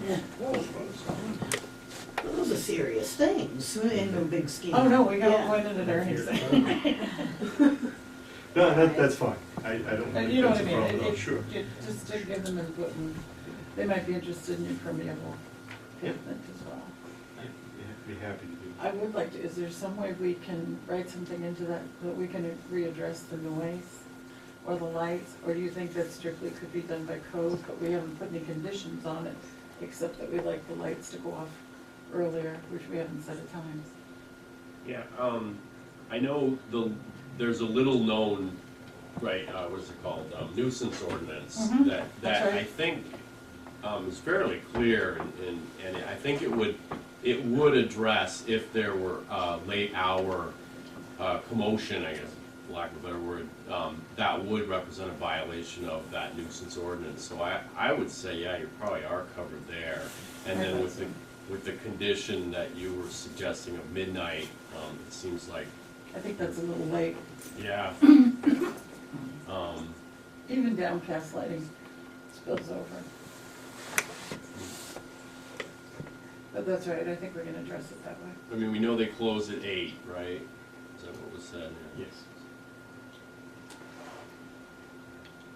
The lights stay on, right? Right. Until midnight? At least on that side, going off earlier. Yeah, there might be something you could do to have at least the light on that side could shut off earlier. I don't know, but we can address it through the ordinance if it becomes an You know, issue. like you said, if it becomes an issue, you know, Mr. and Mrs. Tilton say, you know, it really bothers us. Becomes an That side issue. of the building, we just take care of it. It's not gonna be difficult to do that, because it's pretty separated. You know, His the eyes are windows. closed before that time. He's headed downstairs. I know. 6:30. Motion to approve with normal conditions. Well, last time I can Oh, actually, excuse me. Second. There's a conditional use permit application in here. I didn't have a problem. For exceeding 2,500 square feet of impervious in the groundwater protection area. I covered up. Thank you. Later on, Yeah, think no about problem. I think, things. it's largely been deliberated tonight through discussion of the stormwater management mechanisms they have in place. But perhaps for the purposes of the board's motions tonight, they should be separated out. I suppose we should approve that first. Conditional use permit. So there needs to be an approval for the conditional use permit first? There needs to be a decision on it. And or decision. Approval or denial, Alright, so continuation. is there anything, any objections to that? Just make a motion to approve and then vote on it. Alright, well, I thought I just did. Second. Oh. All those in favor? Aye. Any opposed? Discussion. Oh, I'm sorry, discussion. I'm pretty sure my answer just constitutes a public hearing, right? I didn't see your notice, so what did it say? What's that? Conditional use permit in your notice? Yes, yeah. Okay, so this constitutes a public hearing, okay, good. Welcome. Second, I'm sorry. Discussion. Catherine seconded. Okay. All those in favor? Aye. Any opposed? Abstaining? Now, what? Now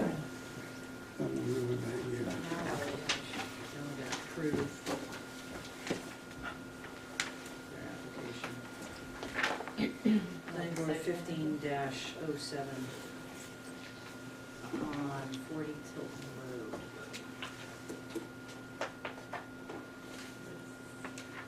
Any no, not yet, because we, She said with all the regular things.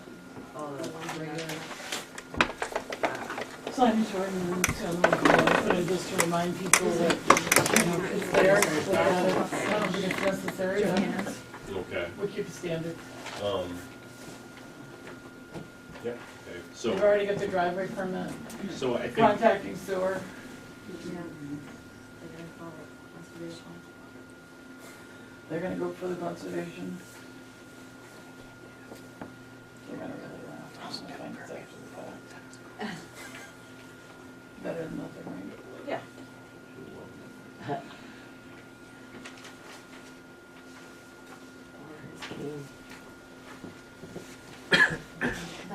Well, I didn't really make one because it was sort of vague what exactly, how you wanted to word that. How is it worded? Motion to approve with those conditions, Those meaning, what we just said. The standard. It's got already, it's on record. well, I'll just start listing, basically the, all necessary, again, sewerage applications, notifications, permits from the town of Tilton and DES. Winnipesaukee River Basin Program, meet with the Conservation Commission. Some of our standards would include secure necessary state permits, okay, prior to Except for operation. yeah, They have to anyway, Okay. whether we tell them to or not, it's the ordinance. And then I guess I would ask, is there a time for the lights to go off condition, or is that gonna be addressed elsewhere? I think we could just leave it because, the neighbors, yeah, just We'll deal it with the ordinance. the ordinance because If they're it becomes gonna a work with the nuisance. neighbors This particular business is very good about its neighbors.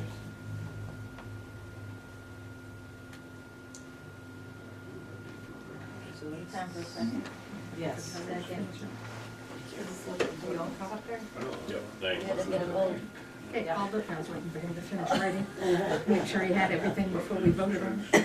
All those in favor? Aye. Any opposed? Any abstaining? So noted. Thank you very much. Right. Thank you. Thank you. Okay, our next case, planning board, 15-02. Sure. We'll take a quick 5-minute break, let everyone stretch and breathe. Thank you very much. I'll stop by and see you. DOT, driveway. Oh. We have that thing. All right, see you later. Talk to you. Going the extra mile in the parking lot. No, that's, maybe a new standard that's gonna be Yeah. for all communities. So, and you're the leader in town, that's great. Thank you. Thank you. Enjoy the warm weather we're having. Hey, if I get my truck, I'm gonna stay for Tilton School, can you drop me off at the dealership? You know what? Beth, I just walked down from home. Oh, okay. All right? Give me a Dennis, ride. you don't have to stay. Oh, Tim will drop you off, great. Dennis, I'm 5 minutes short. Yeah, no.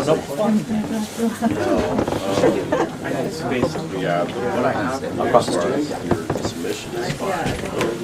That's all we really. Hi, how are you? Good, how are you? Fine, thank you. Hello.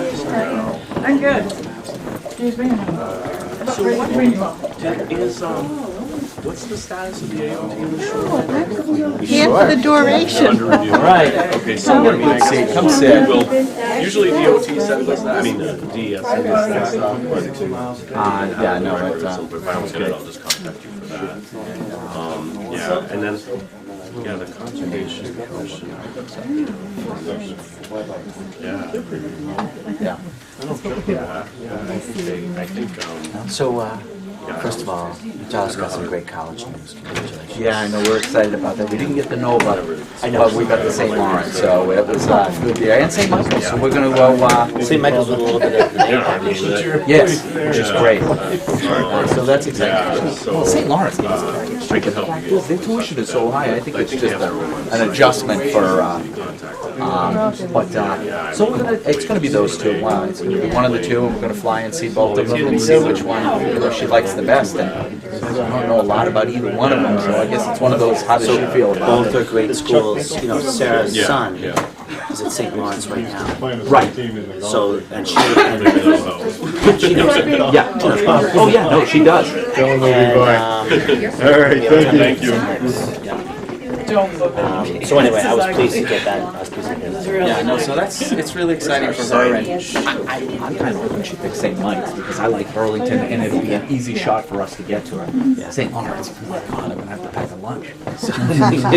And a dinner. Yeah. Now, how do you feel? Because I heard you can't snowboard anymore. I can snowboard. You know, I'll tell you honestly, I'm gonna make a full recovery. Good. The ribs are getting better. Just broke ribs. Dislocated my shoulder. You should listen to his daughter explaining what happened and the scene of them walking through the airport. It was crazy between my wife and me. We're all dinged up. But what's the chances of that happening?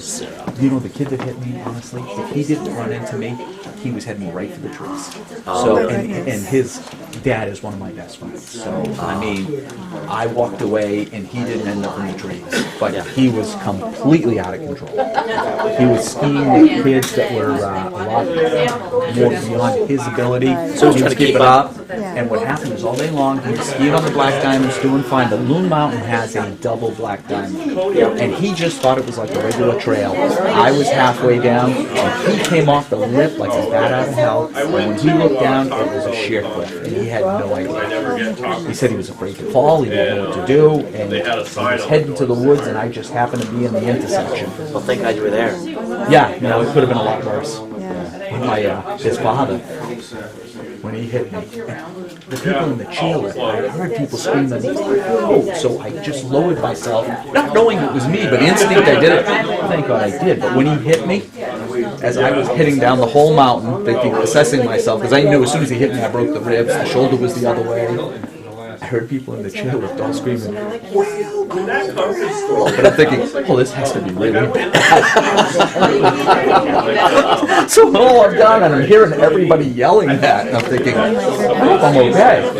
They said when they got to me, they thought I was, and I was fine. I was lying there, and I'm like, I'm okay. You know, I'm okay. I'm a little broken up, but I'm with you. So it's all good.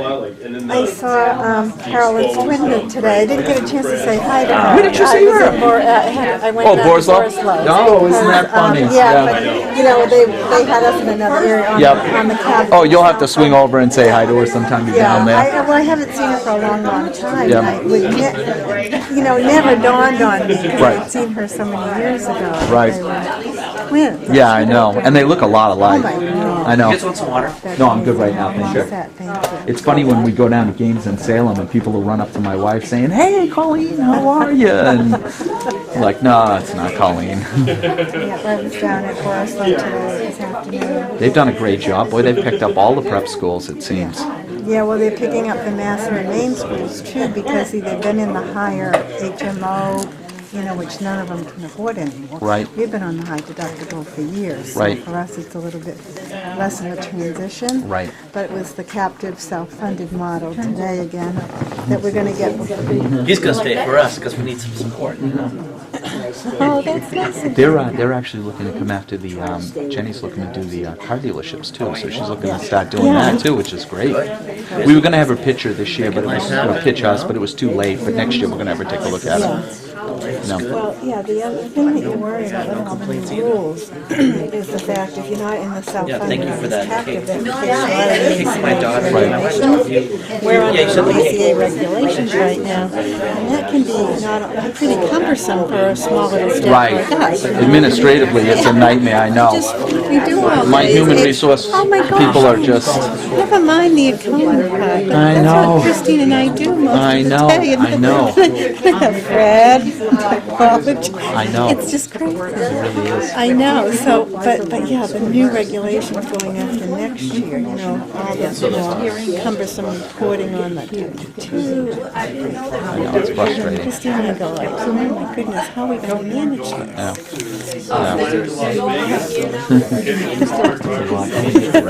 Probably gonna start with the modular classrooms. Because we can get 2 modular classrooms with 2 bathrooms, 44,000. Just chip away into it. It's basically just gonna put land and then give us do what we're doing.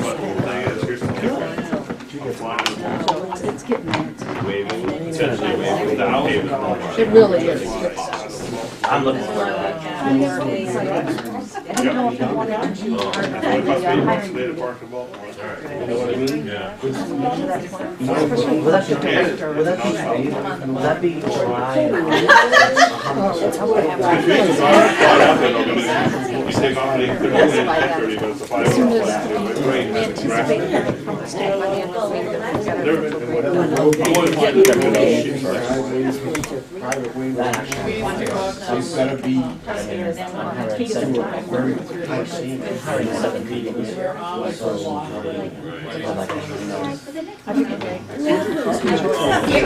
I wasn't sure how much the teachers. So Caroline's leg is healing She's well. getting there. She's getting there. It's still gonna be a long road for her. Yeah, they said it was gonna be a year, and it's definitely gonna be every bit of a year. I'm hoping that she's just at least walking on it this summer. That's our goal. So we'll see. But she goes in 2 weeks. They'll do the X-rays again to see if she can get out of the wheelchair and actually put some weight on it. How are spirits? Good. You know, we spent the week in Florida last week, and she just worked in the pool, exercising it and everything. And she's a fighter, so it's just she's got her eye on the prize, and that's being able to run again.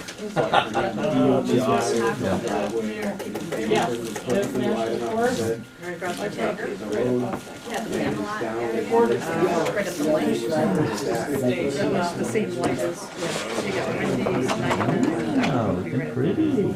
Not so bad. Not so bad at all. Not so bad at all. It's really nice. All right, yeah. Sorry, I killed your thing. Oh, You gotta turn it back on. all right. Unturned it. We're thankful. 5 minutes.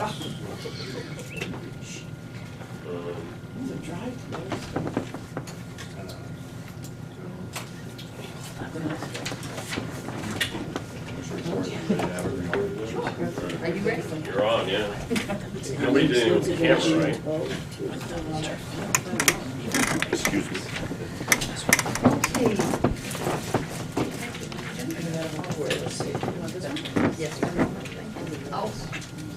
Okay, we're back on. We have planning board case, where am I, 1508, site plan review and conditional use permit, groundwater protection district proposal to construct and operate a Taco Bell restaurant at 147 Laconia Road, it's in a regional commercial district. you wanna do the accepting? void? Oh, yeah, we should probably do that, thank you, Dennis. Has everybody looked at the application? Make a motion to accept the application as appears to be substantially complete. Second, Second. all those in favor? Aye.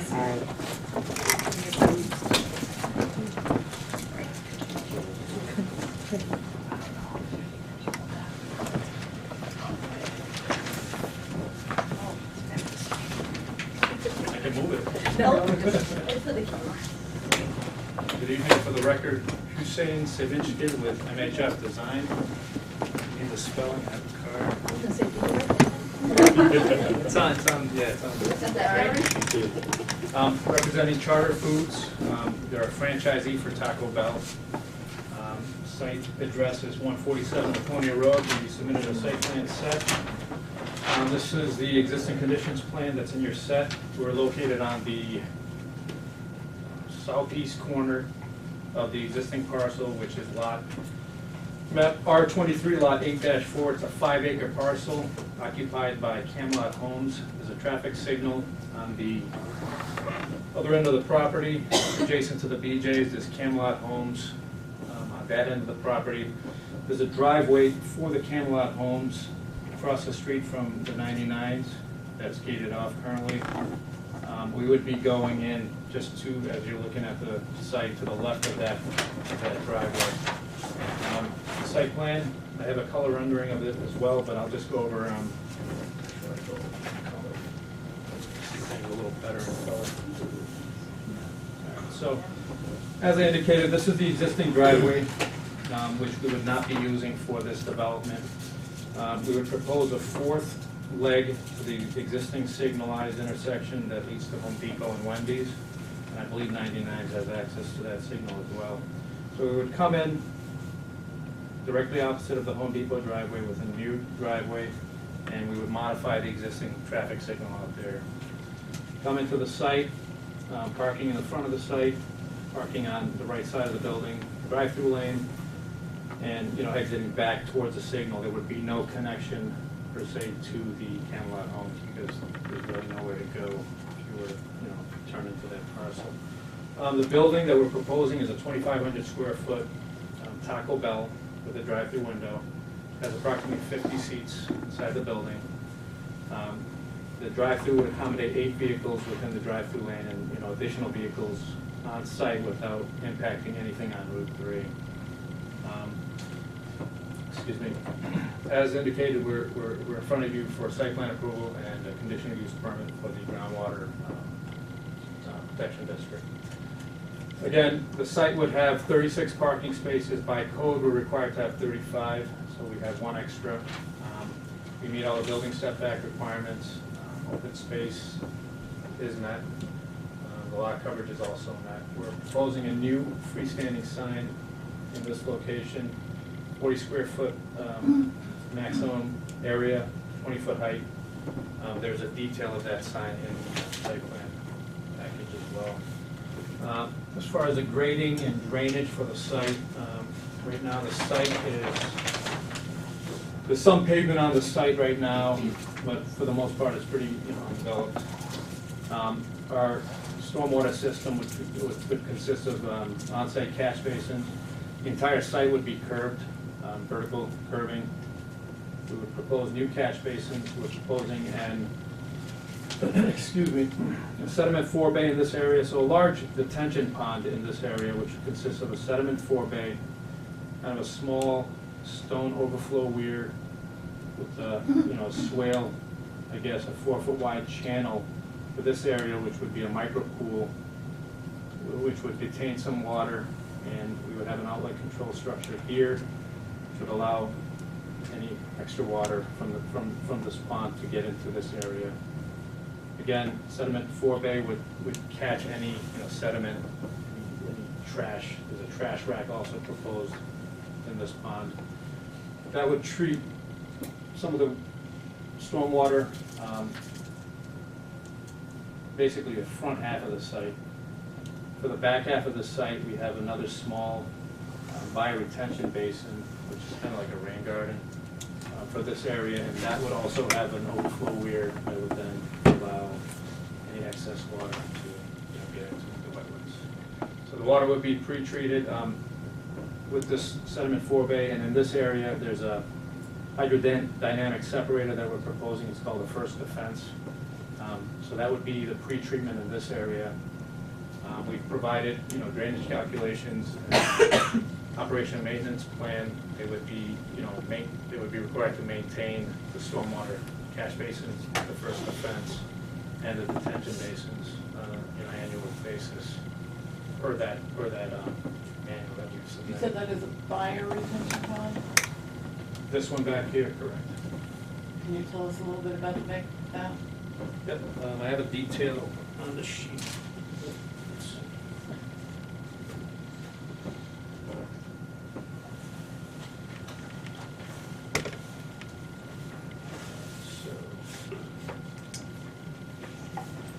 This is the bioretention basin, the detail on sheet C8, if you want to follow along.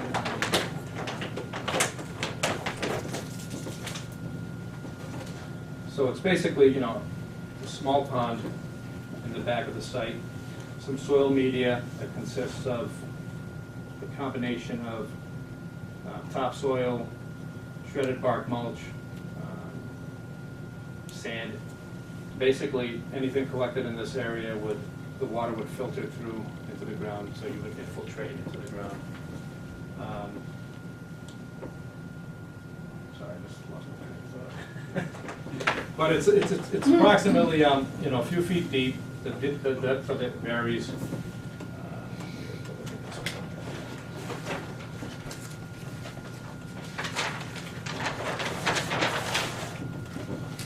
So it's about 2 feet deep, well, about 3 feet deep in this area. But again, there would be landscaping planted, there's a landscape plan as well that shows what would be planted in that area. So this is not planted with, I know University of New Hampshire came up with some bioretention ponds that are actually planted like a storm, it's not like a storm treat system. Storm treat? No. So it's not planted with plants that actually helped, there it is.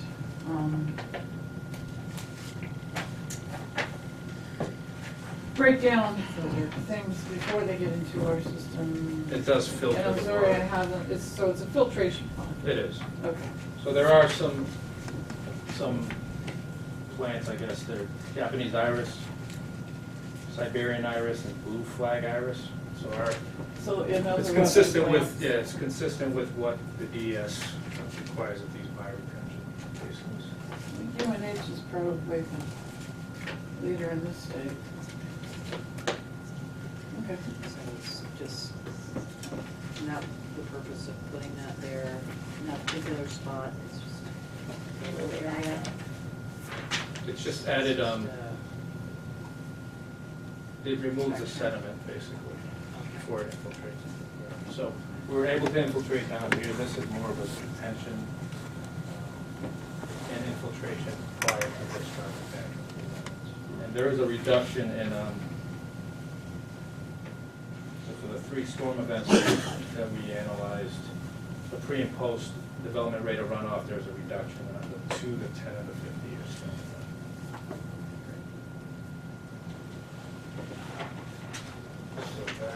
So again, it's fully curbed on site, catch basin, closed drainage system. The rest of the plans, there's an erosion control plan for what needs to be done during construction. Utility plan, we would be connecting into the sanitary sewer system across the street, water, gas, electric would be provided as well. We have been in communication with the sewer commission. We're aware that we have to submit to them and the Franklin sewer commission as well. The rest of the sheets are detail sheets. Landscape plan is provided, lighting plan, and signage plan. This is one of the items that I wanted to discuss as well with you guys. So this is Similar building is being constructed in Laconia, should be completed within probably the next few months. It's a newer prototype for Taco Bell that they've come out with within the last few years. There's one that we constructed in Rochester, New Hampshire.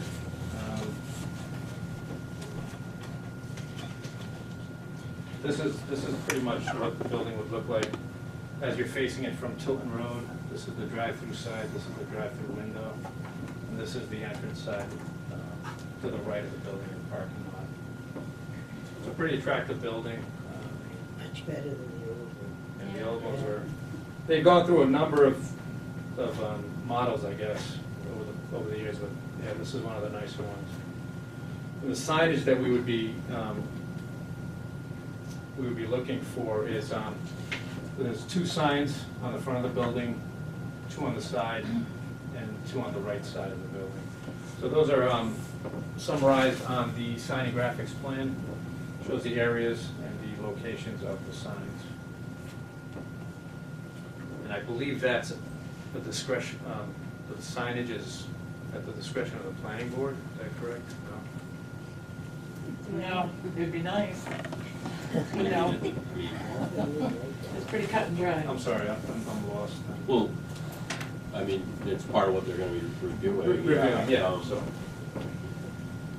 I'm sorry, I'm confusing this with another project. But, so this is the signage that we would like to get for this project. Are any of lit on the building? Yeah, they would all be internally illuminated. The bells and the words? The bells and the words, correct. This kind of shows,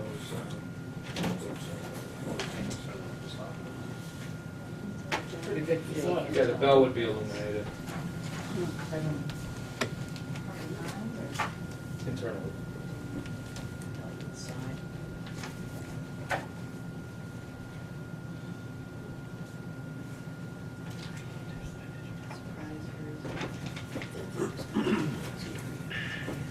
There are wetlands there.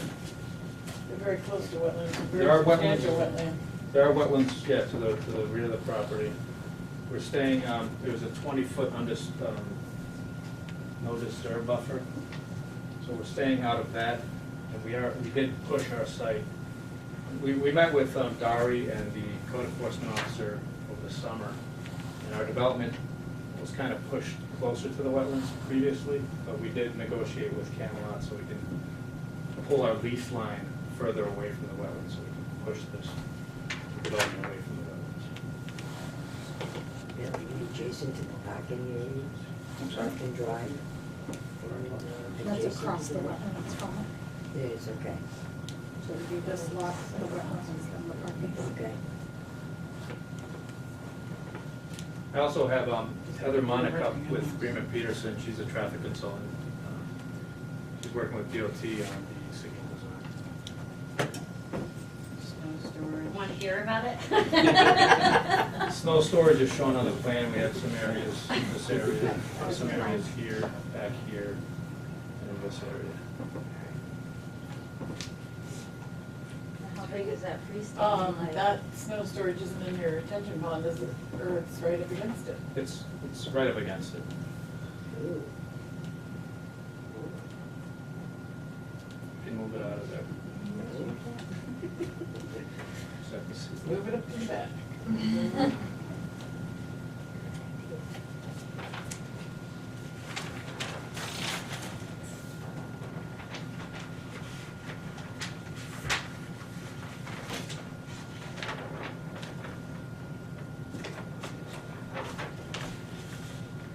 Yeah, so the 2 that are shown there would, yeah, we could move it right out.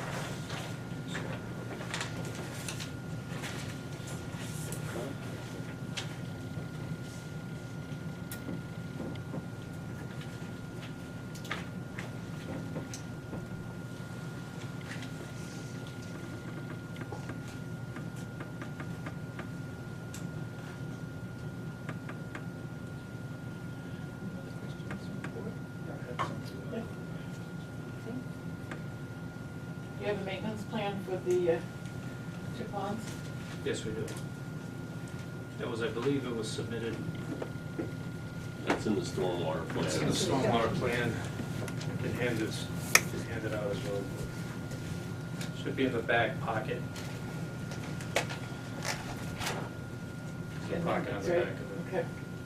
okay. Is your parking lot curved all the way around? Yes, it is. And your catch basins, oil water separators? I believe so.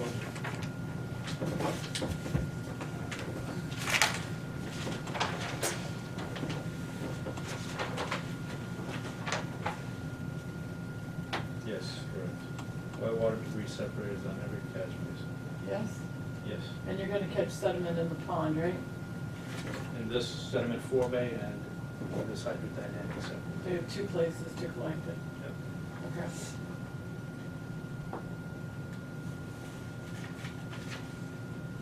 No resident.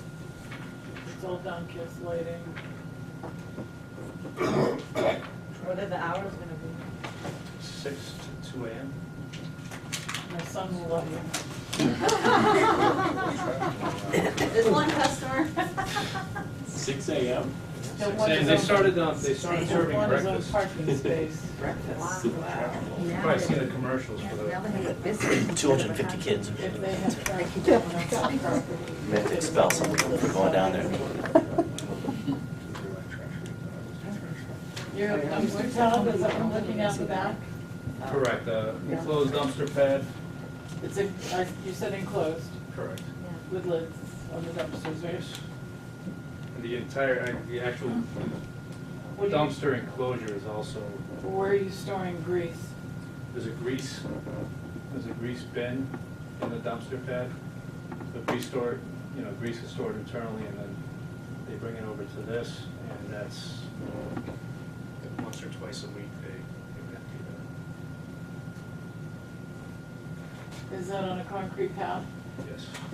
So this gray area is all concrete, so there's a concrete pad in front of it as well to keep the truck from running Yep. on the pavement. Yes. There's also a concrete pad around the drive-through, at the drive-through.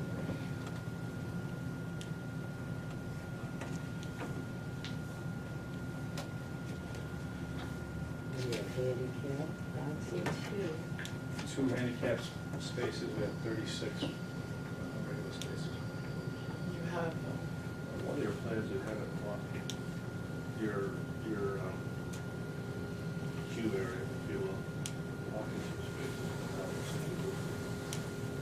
Before the new handicap spaces were up, Further up. they were up further on, C something, C1, C0. I'll find it. SD0. It was just part of the package I was doing, so. Oh, that might have been provided by the architect. Might have been earlier. The only one that the spaces, the 2 handicap spaces were there, so that was it.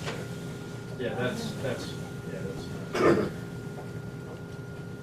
That was provided to us just to show the signage as well. The site plan is going to show. It shows a lot of the lighting spilling out to the road. Would be an issue.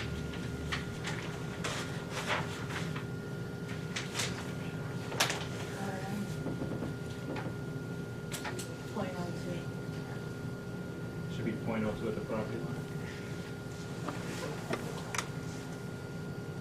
There's not a lot. You do need light in this area. It's around 1.2, 3, I'm sorry, 2.1. Very minimal towards the road. But there are no residential abutters. There's no spillover onto adjacent parcels. The road typically would want some lighting along the frontage. There's no lighting rules against having light on this road, right? No residents. Well, I just remember that the one before us, they mentioned some DOT gave them a hard time about lighting spilling over to the road, so that. That was the highway, I think. No, it was 93 they were referring to when they said highway. It was 93. It was pretty high. Is there anything to Well, they're pretty prohibit high. They were people high. cutting through from Kimball, Um, making their own little road over there? thing, Elliot. we're planning for a future connection. We're not sure what they're going to do in the future. So we are planning, a little 22-foot wide connection, but on the other end of it, we're landscaping. So currently, there would be no crossover. Has this one been to the Conservation Commission? No, it isn't. Where's your wetland? Am I looking at the dark? The wetland is off the property, and there's a small area that comes onto the property, right here, this triangular area. Which line is delineates the wetlands? I'm sorry, I can't, okay, thank you. So it's the dotted, It's not the dark one. no, it's not the dark one. What is that delineating the dark one? This is just undisturbed. No, the one, the darkest, This dark line, right there. I believe that's the floodplain. Okay. And we're outside of the floodplain.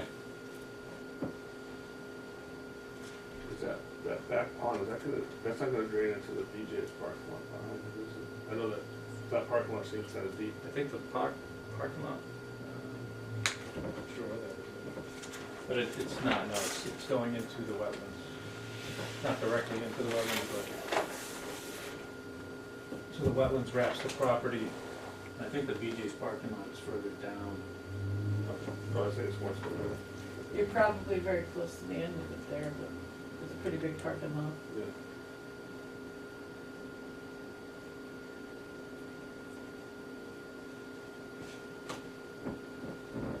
Both ponds are separate from each other, Correct. and they both drain, the ponds drain into the wetland. Yes. They're isolated. This one, There it is, one okay. flows here. I see it. Where's the drainage on the smaller one? There's a riprap as well? Yeah, back Oh, I here. see it, okay.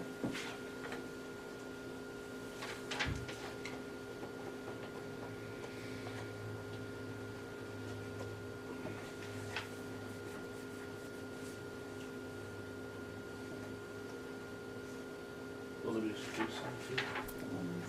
Freestanding sign? Yeah. Yes. So that's on sheet C9 for top right corner. It'll be 20-foot overall height, 40 square foot max is what we're allowed. Sign will be 32 square feet.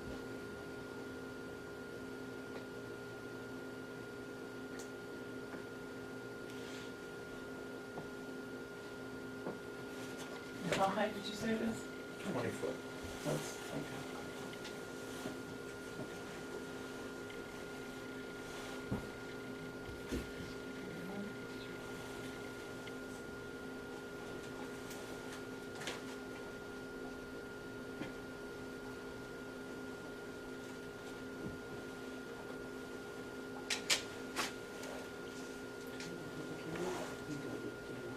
No, turn one from the public.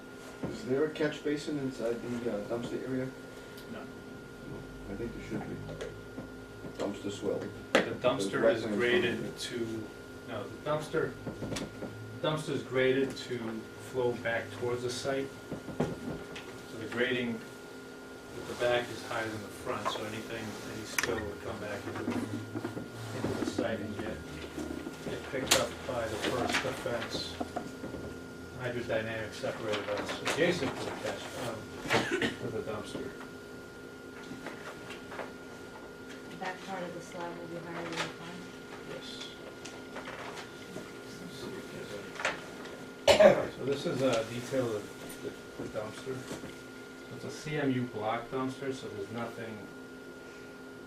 nothing would spill out towards the wetlands. So this part of the dumpster will be higher, will grade towards, it will be graded towards the site, and anything spilling in will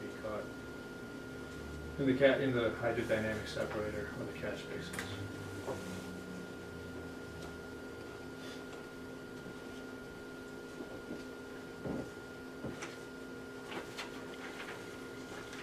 You're gonna be doing some plantings. Where is the closest? These are catch just, basin? these are just details for the. Do you wanna come over and peek? Come on over. What's now where the closest catch basin is? To what? Down back Yeah. there. Jason, so. You can step right around. Okay. Okay, you got good. So they have to come over and use snow storage. Well, I'll have to bring that one up and play the. Did you have some input? I do. So the northern side of that light services 3 businesses that serve the tax base of Tilton. You've got Home Depot, you've got Wendy's, you've got the 99. Now you're going to control the south side of that light. Is there an opportunity for additional access or use for that light figured into that? Or is that site now going to be completely controlling the southern side of that light? So if something wants to go on the right side of Camelot Homes, I know you mentioned that there's an access there, but who controls that side of the property? Is that controlled by you, or is that still Camelot owning that? So, Charter would be leasing That, this end of the property. and do they have an Camelot easement? Homes has, there's no easement in play right now because there's no access from this part of the property Right, to the light. So in the future, if they were to come in front of the board, they would have to get DOT approval as well, right. make sure that the signal meets whatever development's gonna go, Or use the Tanger light, right? or use the tank. Correct. And there's no opportunity on the west side of any potential development because there's so much wetlands there? Correct. Okay. I just see a light as a valuable resource for additional businesses, and I just hate to landlock the opportunity for future businesses to go in and take advantage of that light, if there is any opportunity. So as you're looking at it, to the left is the wetlands, then the park and ride, and then the used auto place. Yeah, there's 100 acres back there somewhere, and I wondered if that 100 acres serviced by a bridge, is that close to that, Catherine? There is a large tract of land off of Manville Road. Okay, And so it's not, when there was conceptual brought forward, that to be developed at that time, New Hampshire DOT said that property would have to access a light, a Home Depot light, but they'd also have a railroad crossing and huge wetlands to cross, right. and they abandoned the project. I just think down the road, if somebody ever decided to do it, is there an opportunity to at least You're leave saying the opportunity for them to? coming through, Correct. our building, our development's pushed over enough that if that were to happen, they would have to Yep. handle the stormwater system.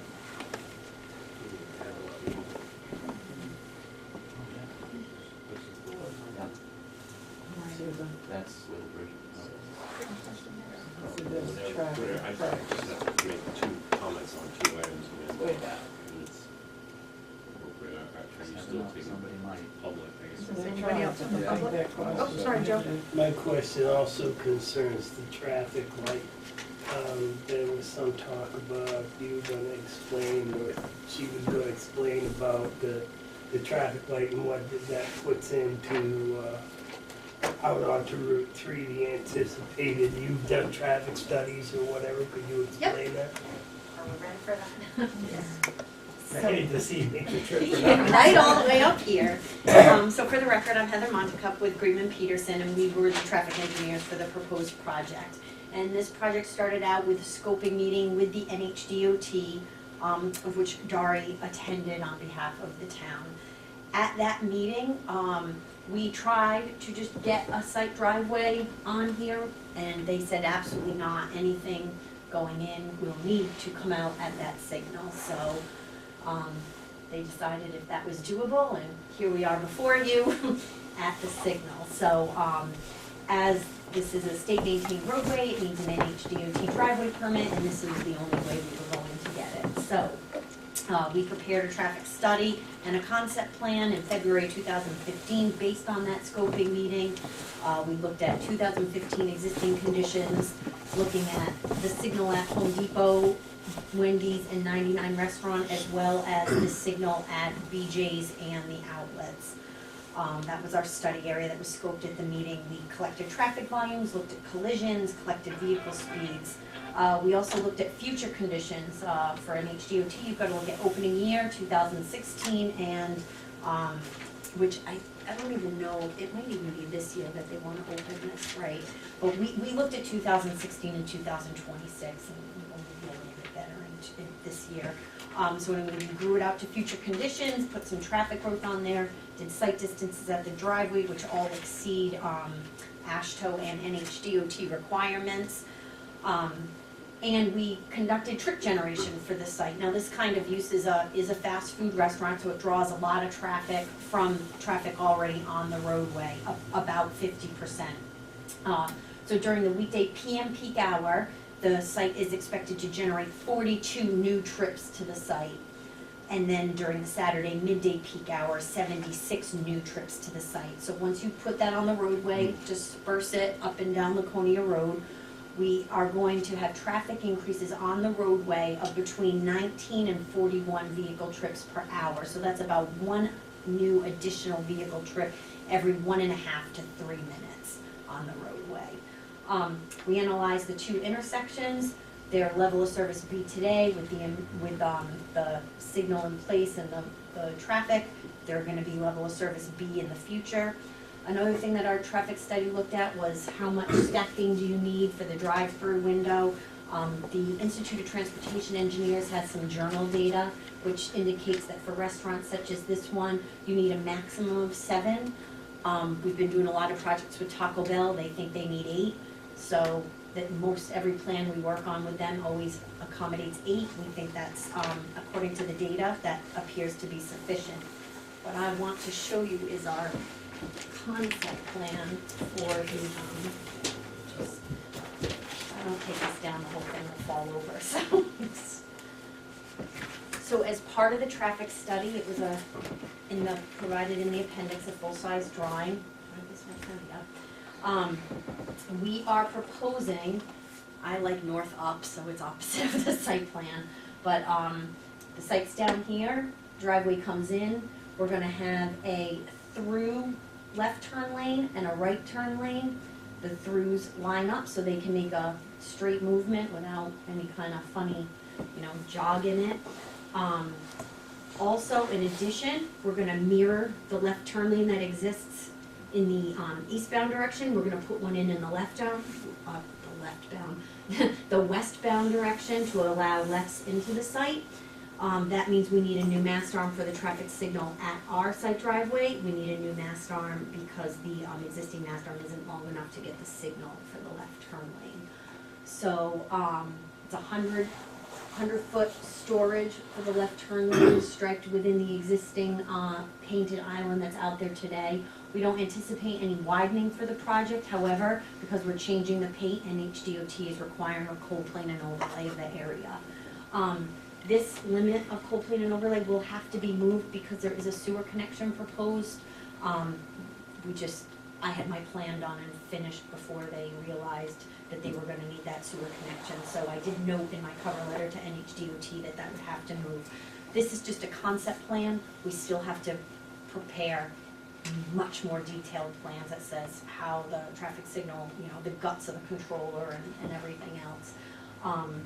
But we did submit that to DOT on March 6th, and this morning we got an email, which Dari was CC'd on, that they are okay with our traffic study, they are okay with the concept plan, they just have some questions about how they're gonna get the sewer line in, and so we're gonna work that out at the Sewer Commission and NHDOT. So that's the traffic in a nutshell. So. Is there any talk about a walk signal either at the Tanger light or this light? Because people from Tanger are gonna be crossing Route 3. Yeah, no one asked about a crosswalk yet. No. The problem is there's no sidewalks out there. There are no sidewalks. It's a free-for-all in in that that day, so- neighborhood if you're on foot. And I can see people from the mall Maybe. crossing. And the Hampton Inn people walk down there. Is this I see the new layout of the intersection going to eliminate, on the eastbound lane, the two lanes? Or is this still gonna be? You know what? I call it the I wanna be first lane. This lane right here. No, on the right-hand side. Down, I should have said down Yes. below where you're first pointing. Over here, Right? this Down, one. down, Going down, Right there. there. Oh, what? That's and 2 what into about 1. now? Right, Currently, yeah, it's 2 lanes into 1, we're not changing.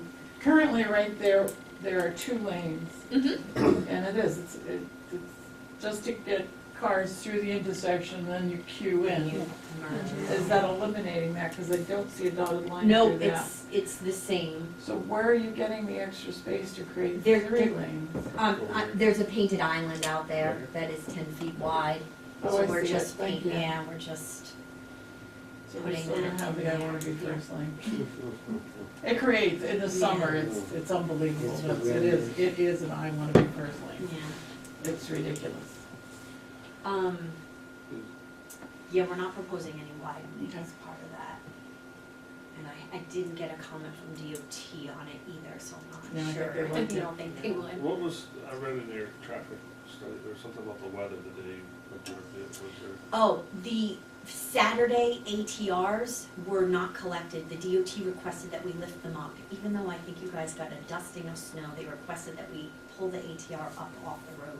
So we got our daily ATR data for weekday, but we had to pull it up on Friday before the snow fell on Saturday. And unfortunately, it has not been able to get put down yet. So we put in some NHDOT historical data, but as soon as we get the data, we don't use it for analysis of any, but it's good information to have. So as soon as we get that ATR data, we can submit it to the town for Is their that- information. That entranceway, is that gonna be level or is that gonna be flat?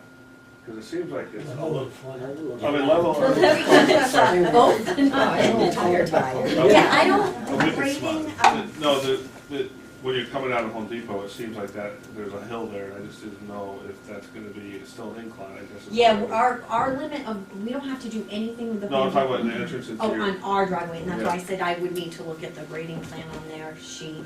I don't have the contours on mine.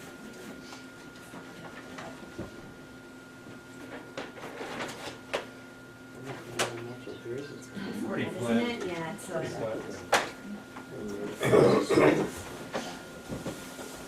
Is that, and your plan to include that tractor trailer turning in, is that, I mean, it seems like it could almost be blocking that if, I'm thinking of the snow or something like that, and you're gonna create traffic turning right into there. For a truck turning in? Yeah, just on your plan, and when you look at the truck, it's taking up the.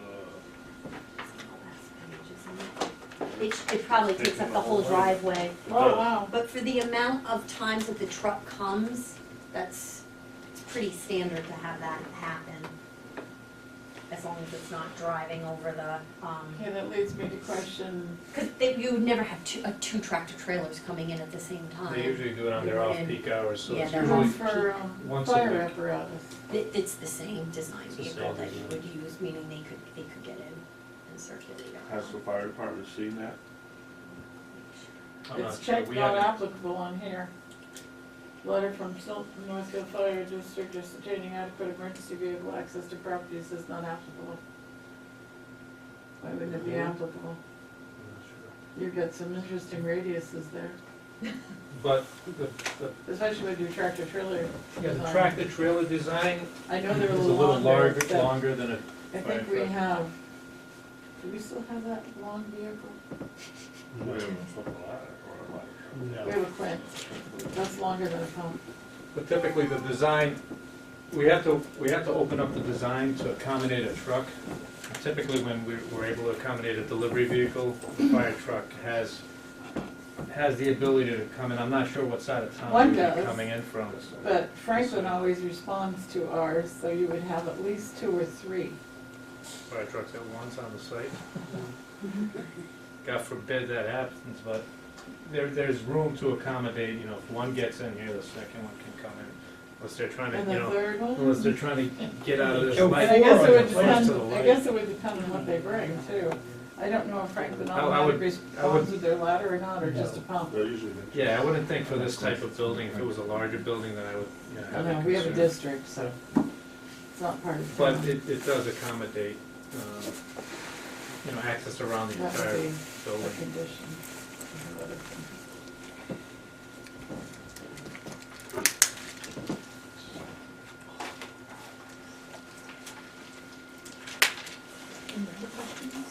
Yes, our proposed sewer connection across Route 3, is there an inline grease trap? Because I know grease isn't supposed to go in the drains, and yet I know that grease goes in the drains. Yeah, I there's was just wondering if there was a grease trap on that Yes. line. there's an exterior.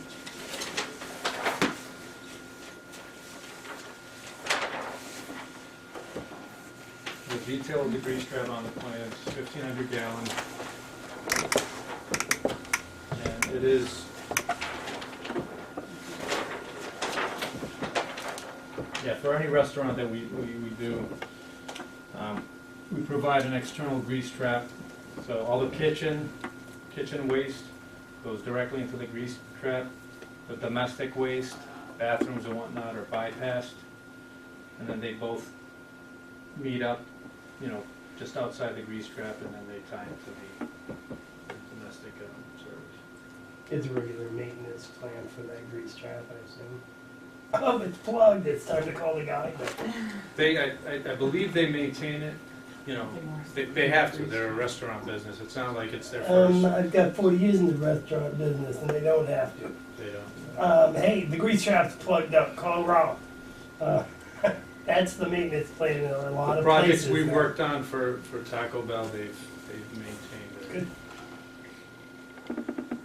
They don't, it's backing up into their restaurant. You would think everybody would do it, but it's not always so.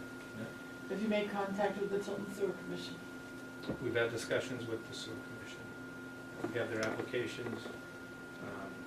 And we typically don't make that submittal, until Until you're afterwards. through. Darby, did you have? Yeah, I should just mention, I think the way that the public, opportunity for public comment worked is that Ms. Montecup started talking, so I don't know if you want to first check to see if there's any, I mean, not uninvited. It's like- No, but I the- say yeah. public, but I didn't close it to the public. Right, just doesn't matter the way it went, but. Point of order, yeah. Yeah, if you just want to, if there's no more public comment, I think there are two things that I feel I have to point out.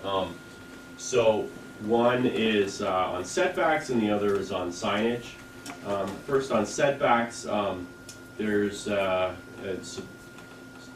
guess some question as to whether the front setback may be infringed upon. It looks like there are parking spaces closer than 30 feet to the lot line. However, those spaces are more than 30 feet from the edge of traveled way. Just want to make the planning board aware of that. And then on signage, we have to consider the fact that Camelot and Taco Bell are on the same, this is the same parcel.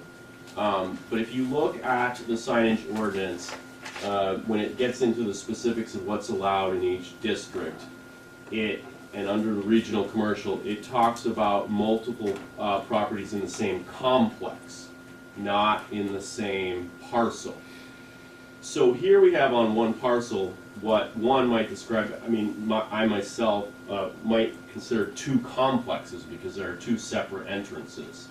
So therefore, I think the signage could be looked at that way. However, I can imagine, under the planning board, at its discretion, might want to look at it as, being the same complex because it's the same parcel. So there's, just in evaluating the signage, whether this, whether there's, this is compliant, I wanted to bring up that, and same with the setback. I just wanted to bring up those two nuances, or those sort of two intricacies, I guess.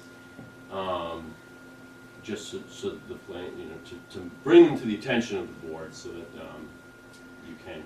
So if this piece of property is being leased, would it not be considered separate from the other parcels, since the lease would allow them control of that parcel separate from the other parcel? Yeah, I think. Traffic is separate, purpose is separate, it is not operating in conjunction with the business on the other property. Yeah. So with the lease in place, I would look at it as for me, I'd look at it as a completely separate parcel and not as a complex.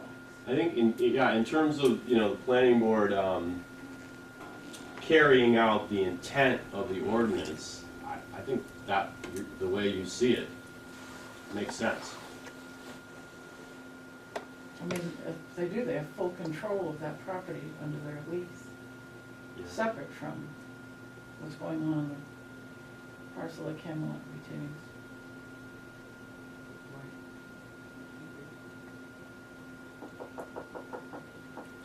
Any other discussion? So we have a list. Well, we have to deal with the conditional use permit. Great. Yes, we have a conditional use permit on this one. That's because they're covering more of it. Is that right? Right, again, it's the same as the last case, I think, it's over 2,500 square feet of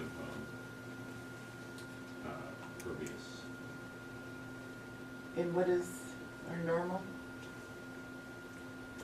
coverage?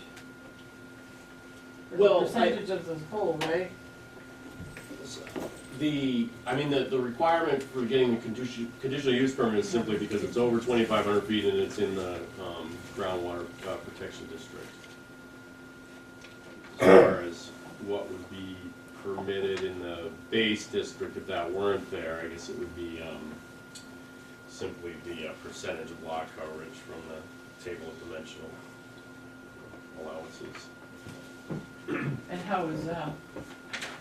Maximum lot coverage is 75%. We're at 51.7. Okay, thank you.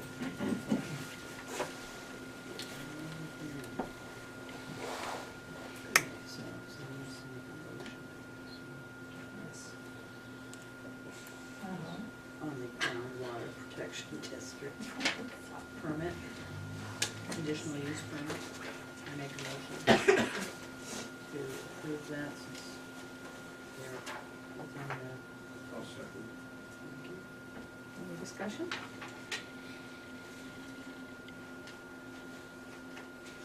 All those in favor? Aye. Any opposed?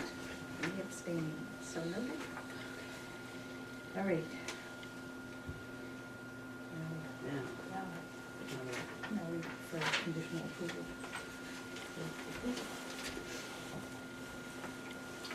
We have a list. Well, the snow storage has to be moved away from that pond. Could I just, would I be interrupting if I asked a Oh, question go on right that right now? Why? Just picking on you. No, why the snow or why? Why? Why the moving of the, so Yeah, we I was have wondering a, that am I too. right, we have a Why? bioretention basin that's equipped to handle runoff. So if runoff goes in there, that's a good thing. Yeah, that's what I was Well, thinking. I think it has Water. to do with avoid disposing of snow on top of storm drain catch basins or in stormwater drainage swales or ditches. That's per their own document. If you have snow storage right there, plow guys are great, I love them, but tell me, they're not gonna push any of that snow Okay. into that basin. They are. This year they have. Yeah, they are. So I think in that respect, if it was moved maybe up in between the two, is there room there? Then again, it would probably drain into it overland and not be directly in it.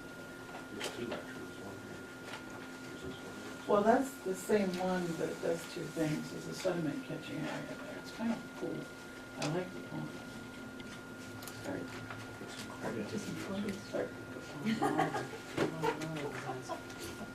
So that's why. Okay, thank you. You're welcome. I also would like to see a letter from the fire department here. They have looked at that and that, yes, they won't have a problem accessing that with our trucks and those that come from Franklin.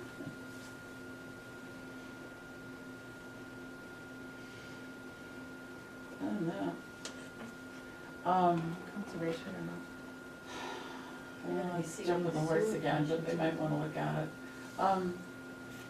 I'm wondering if at this point, there could be some type of understanding, agreement, that if that 100 acres was developed, that could only access through that light, that Charter Foods would allow.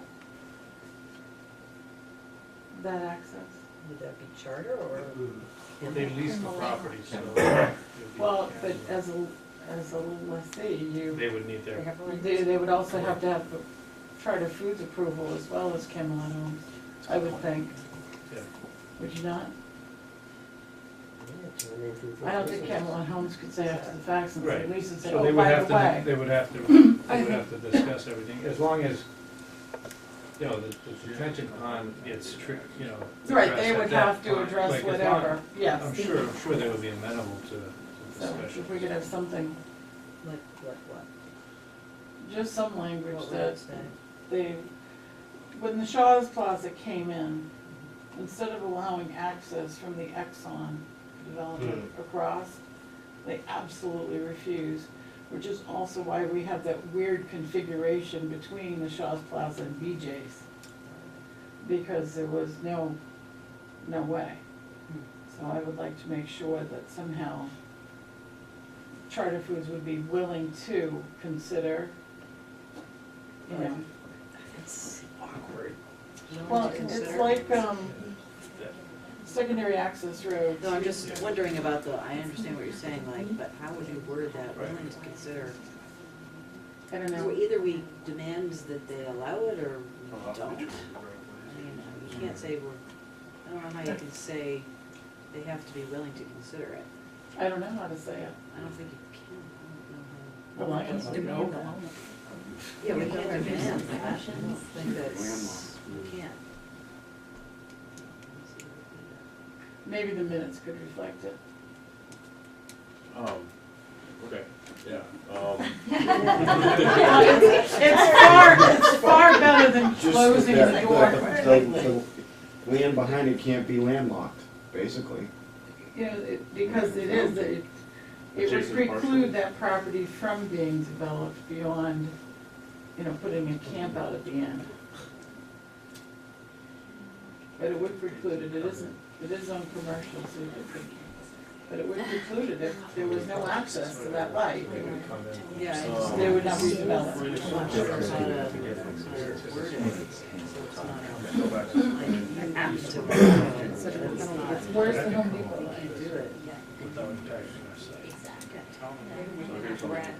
Right. Yeah. So, But there's also access to this light if they go, you know what I'm saying? yes, but now they're gonna come through BJ's property.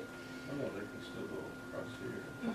Came on home, so. I don't think Camelot Homes would like all that traffic running through the middle of their site. Everyone that looked at that 100 acres was using that light. Home Depot light, If they don't have access to that light, that land will be landlocked forever. that's right. But how do we? Well, they don't have access now, but they would have to negotiate. They'd have to negotiate That's right. something. Yeah, that's. As long as it doesn't impact the building, as long as it doesn't impact their drive-through facility, anything can be done. In the future. Anything can be designed. Anything It's gotta can be meet done at that to light come the off, way it does, so that it you know, this aligns way. properly. I suspect Charter Foods with all their attorneys and specialists could probably come up with something. I mean, you have to consider the tax base of the town of Tilton. I mean, that closes off huge tax dollar revenue for us. It can only be developed commercially. So if we close this door, Well, I would imagine, isn't it Camelot that, I mean, I know what you're saying, Camelot would probably get the first, whoever those owners are. Right, but Would I have the think- first discussions and then, I don't think Charter Foods is here for a couple of years. Right. I got a feeling you're They're here for a here. long haul. I know my son was in allowed to leave town. This design doesn't. I do think I don't that think it precludes. some language could be It's developed. great the yeah. way that it's got the 90-degree turn. It could be done with negotiations. Yeah. Do you think some language could be drafted? I'm not an attorney, I can't agree to any type of language or, But I bet you could bring our message back. if it's in the minutes, they'll See it? I mean, I have to admit, I don't have anything substantial in the minutes right now because, you know, I haven't been able to grab on to any sort of, No. you know, Allow for future access to the traffic light from abutting property? I mean, what about it? I mean, sure that, I mean, is someone agreeing to it? Am I writing that somebody Is it a agreed to allow, because I don't hear that Yeah, happening. because it's. Well, we could postpone. Dennis says something, but also, go ahead. I think that there has to be something hard in there to have access for that. We have another property in Tilton that abuts the, at the end of the Franklin-Tilton line, that abuts the grocery store there, that can't be developed because they won't give access to That's the right. light because they're afraid of any competition with their grocery store at this point in time. There was a verbal agreement at the time because they took some land from the car dealership that was there with the hope that there would be future consideration for that easement, and there was no future consideration because it was not memorialized somehow in the agreement. I do think that it would be not very prudent of the town to have language in there to protect that 100 acres. I mean, that light is too valuable. Would that be something that we want to put to the town attorney? Well, No, they're the developer. Could I ask what, so this proposal, so this particular proposal, does it further limits the possibility of that happening in the future? And if not, why is it tonight that it's being addressed, I guess? Because if this is approved without any language in there allowing further development to come through to that light, it closes the door for any development So on that property on Manville Road. Possibly or But definitely? why would And that? how can the leasee say, yes, you can have access? Right, you have The to go back owner to has, Camelot. you have to Right. go I back think to the both owner. do. Correct. I think You have to both go back do. to Camelot. Right, so So- that's why I understand you saying I that. think both do. We're Need gonna to have be to have open this to conversation discussion. with If this has Camelot been- Homes as well. But if this has been out there, 100 acres in the back, Camelot's been in They town must have for known about it. years. They must know about this. Has that even been addressed, No, presented to Camelot? the proposal came in as a conceptual years ago, and they abandoned the proposal for whatever reason. They still own the property. Well, I forget how many foot. maybe this is a bad analogy, but a year or two ago, Taco Bell came conceptually for a piece of land behind McDonald's and the Super 8 Motel. And one of the things we said was, well, McDonald's owns that right of way, and you have to explore getting permission to do that, and obviously, it didn't work out. That's a great example. So, McDonald's owns that right of way. Camelot owns that property that's gonna allow the access to that traffic light. Whatever they do, there has to, I think there has to be something, I don't know how to phrase it, and this is why I say maybe we should talk to a town attorney or something, but just to not limit future development through that access, and it looks like they're planning, they must be foreshadowing something, because they are putting a curb, a road to nowhere off that property that attaches to Camelot for something down the pipe. Possibly. You know, it could be, it could be a long drawn silver that goes in next door, you know, and, It's not a town road, so it's not like the town would say, okay, No, we'll put but a we light don't down at wanna limit Manville it. intersection. And DOT has said there will be no light at Manville because of the closeness and proximity to that curb, that corner. But if it's 100 acres, this is the only spot that there's That is the potential. only spot. That's the only spot. Really? But I don't see how. I just don't see how the leasee The can, leasing isn't can gonna do help it. you with anything, it's the owner that you need has to go to to. I think it's both. If you're leasing that property, I don't know what your, Oh, it is. what your agreement is with Camelot Homes, but can Camelot Homes say after the fact, okay, guess what, you've leased the property, but, oh, by the way, we're gonna allow a commercial development to access your driveway that you've developed on property you've leased from us. But I don't know if we have the right to hold up this application. Just gonna take a look at it. Because Okay. We do, because as the planning board, it's our obligation to make It's sure. in to our protect site the plan town. regulations, Well, I left it's- this line. To provide for the safe and attractive development or change or expansion of use of the site, and to guard against such conditions as would involve danger, injury, health, safety, or prosperity by reasons of. So, I think if that owner of that 100 acres was here right now, he would be banging his fist on the table saying, where is my consideration? But if he wants a consideration, he should have addressed the only potential connection to Route 3 when he purchased the property. You know, it shouldn't preclude my client from getting an approval and developing there. Right, it's not even. If that, yeah, they don't know about that.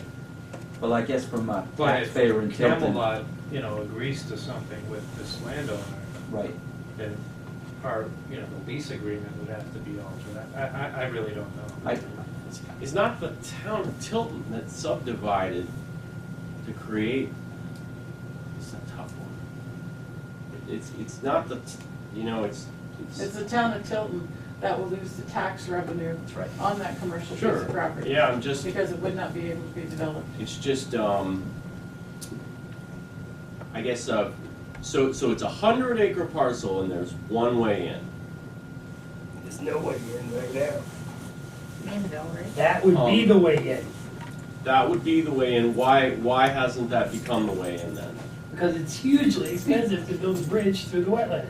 Okay. Doesn't mean they won't So- do it. Because for it years has and not years- been developed. For years and years, that's Not sat. for years and years. Okay, for some period of time, that has sat in a somewhat Dormant. okay, or a less developed state than is being proposed tonight, and the access to the 100 acres was never sought, or was sought and denied, or something like that.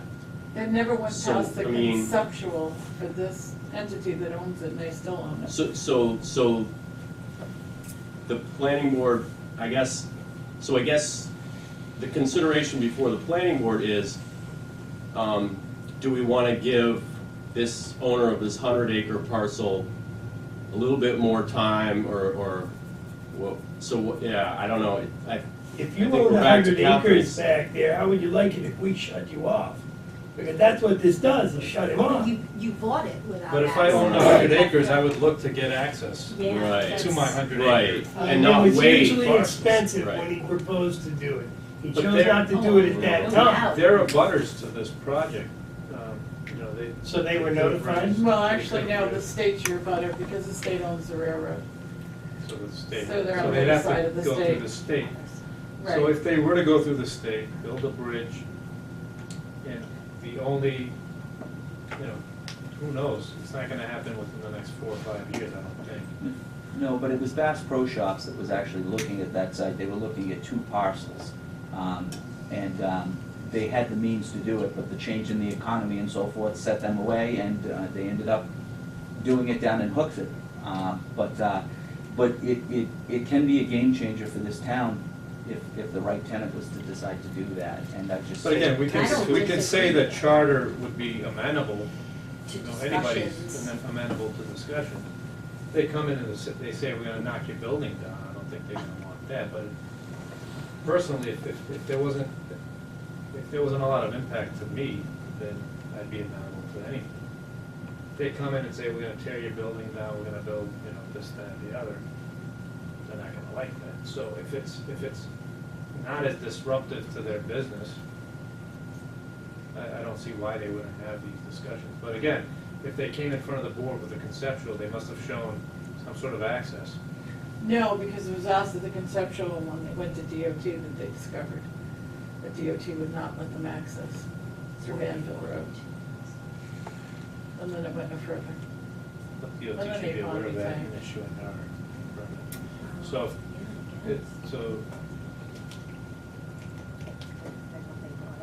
Nothing was brought up I mean, in the this- scoping meeting about that. because we're getting DOT approval to modify the signal, so if they're aware of this, they would have mentioned it to our traffic consultant.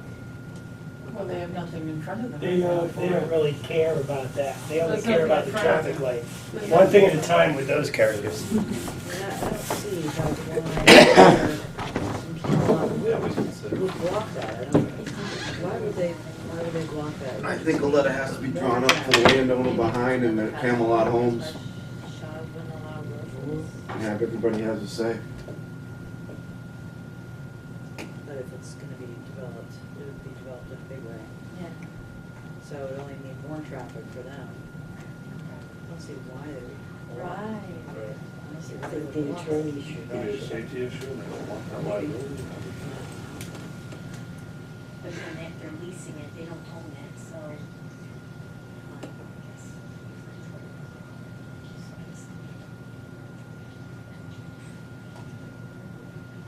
Well, I mean, trying to get sort of back to where Catherine was, trying to divide, come up with some sort of language to address this, recognizing that the property owner isn't here. I mean, do we have anything? And if not, What can we put in? Exactly. I mean, the only other option would be the town rezoned it as commercial, so it could be developed commercial, which for us is the best use of that property. And they're already amenable to the cross It is connection to commercial Camelot, so I don't see why they would be not amenable to a new cross connection somewhere else. I mean, that's the worst.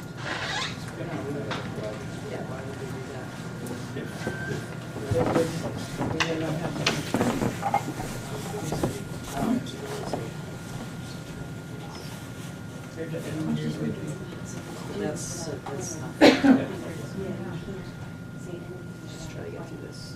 So here's the quagmire. This is the issue on the table. So how do we address this? I don't know. Give you my thought. No, but how do we? all right, so can we, what exactly are we talking about on here? We're saying that there's 100 acres In your upper left, back here. East. go that way towards Laconia.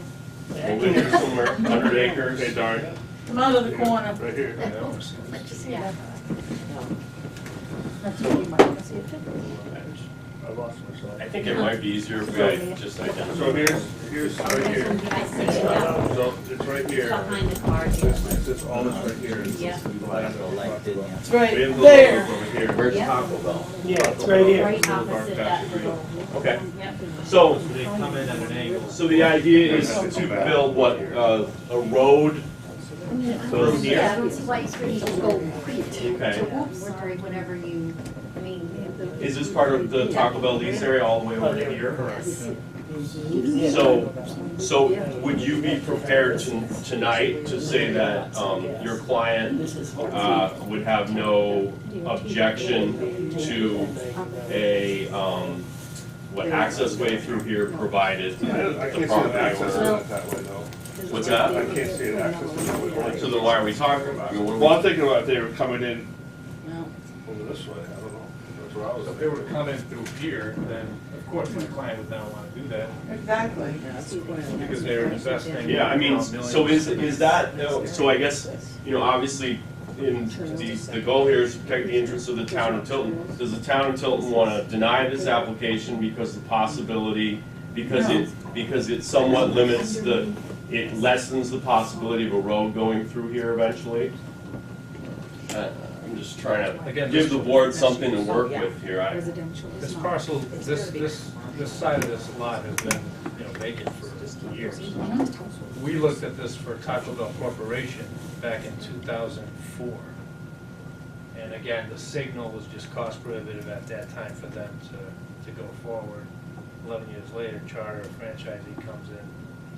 But in that 11-year period, the owner of the 100-acre parcel should have had some sort of discussions with a small, area that they could have leased if they wanted to develop something in the future.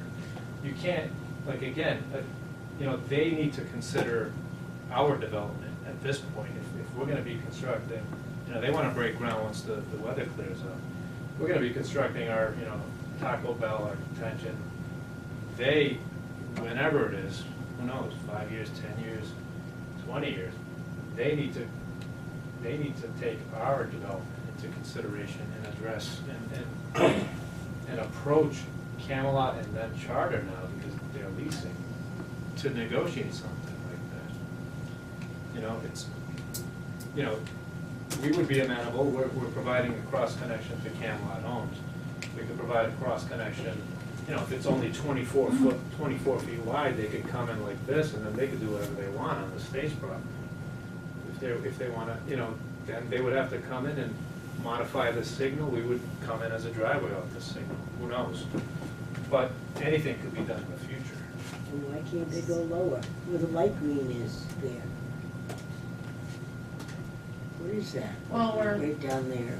A lot of like. There's setbacks, The down, they have down, setbacks that they down. have to deal with. Yeah, and all that green down, light green there. Oh, this What's is, that? this is the only, I think it's the DOT. this is just grass, this isn't the right of way. The whole white space is a pond, I mean, it's This not- is a pond, but you could do it, you know, wonders with. Coming in the middle of the night with a couple truckloads of sand. and fill it up. Wetland mitigation, let's just move on. But that's, you know, Yeah, good. wetlands. Have you checked Yeah. out rock conservation? I mean, maybe that's the thing to do with land anyway, is to conserve it. You could say that charter would be open for discussion for future cross connections, no matter where they may be. I think we have enough for the minute.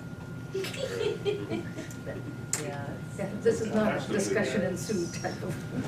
this can be a condition, No. We can't put So- conditions on them for, it's just noted, hopefully, and let's just. I think we had enough so what conversation three, about it. what three conditions did you end up with? Like that three? Fire I department? forgot. Move the snow storage away from detention. Move the snow storage, fire department. And then I think the third was. That was the third, do you want to go there again? No, Nay, nay. I'd like to get to bed before midnight if you don't mind. You will, Friday. Yeah. Sense. And they've already been consensus this week. So is that your motion, my dear? They've already been, it sounds like it. So, I second is it. it, would you like me to read it? Motion to approve So with I the move- conditions so noted. uh, Go ahead. Moved by Ms. Harvey to approve 1508, condition that a letter of approval be obtained from the fire department, Tilton Fire Department, and that the snow storage be moved, what? Just moved, or Away from the detention pond. away? They could put it somewhere else. All right. Just somewhere. But you don't, Mm. well, you know, it's weird though. Move it here today. I don't think I should be telling her where to put it, No, as that's long as fine. it's down next door. We have a second? I'll second it. Oh, Any please. discussion? No. It's the first time you've spoken. All those in favor? All right. Any opposed? Abstaining? Shoot, then we all get free lunch. I don't think we can do that. I've been trying for 15 years. No, we definitely can. Okay, planning board case 1504, Thank you very much. continuation of preliminary site plan conceptual consultation, proposal to subdivide to create additional residential parcel at 246 Caleb Hill Road. That's you. Sorry, wake up. Yeah. Yes. Please note that she has recused herself from the board. Whose is this? This is all her stuff, so it goes in our file, I think, in there.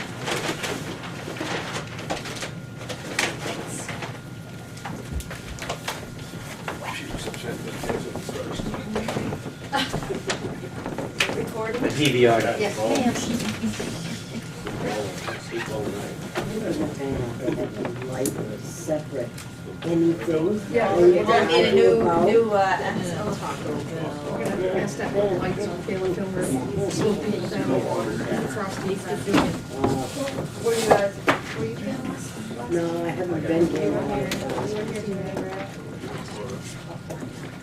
So basically, since you weren't here looking at this, Thanks. this is our property right here, and this is an easement already here. We want to be able to sell our house that's right here with Maple Drive and build that.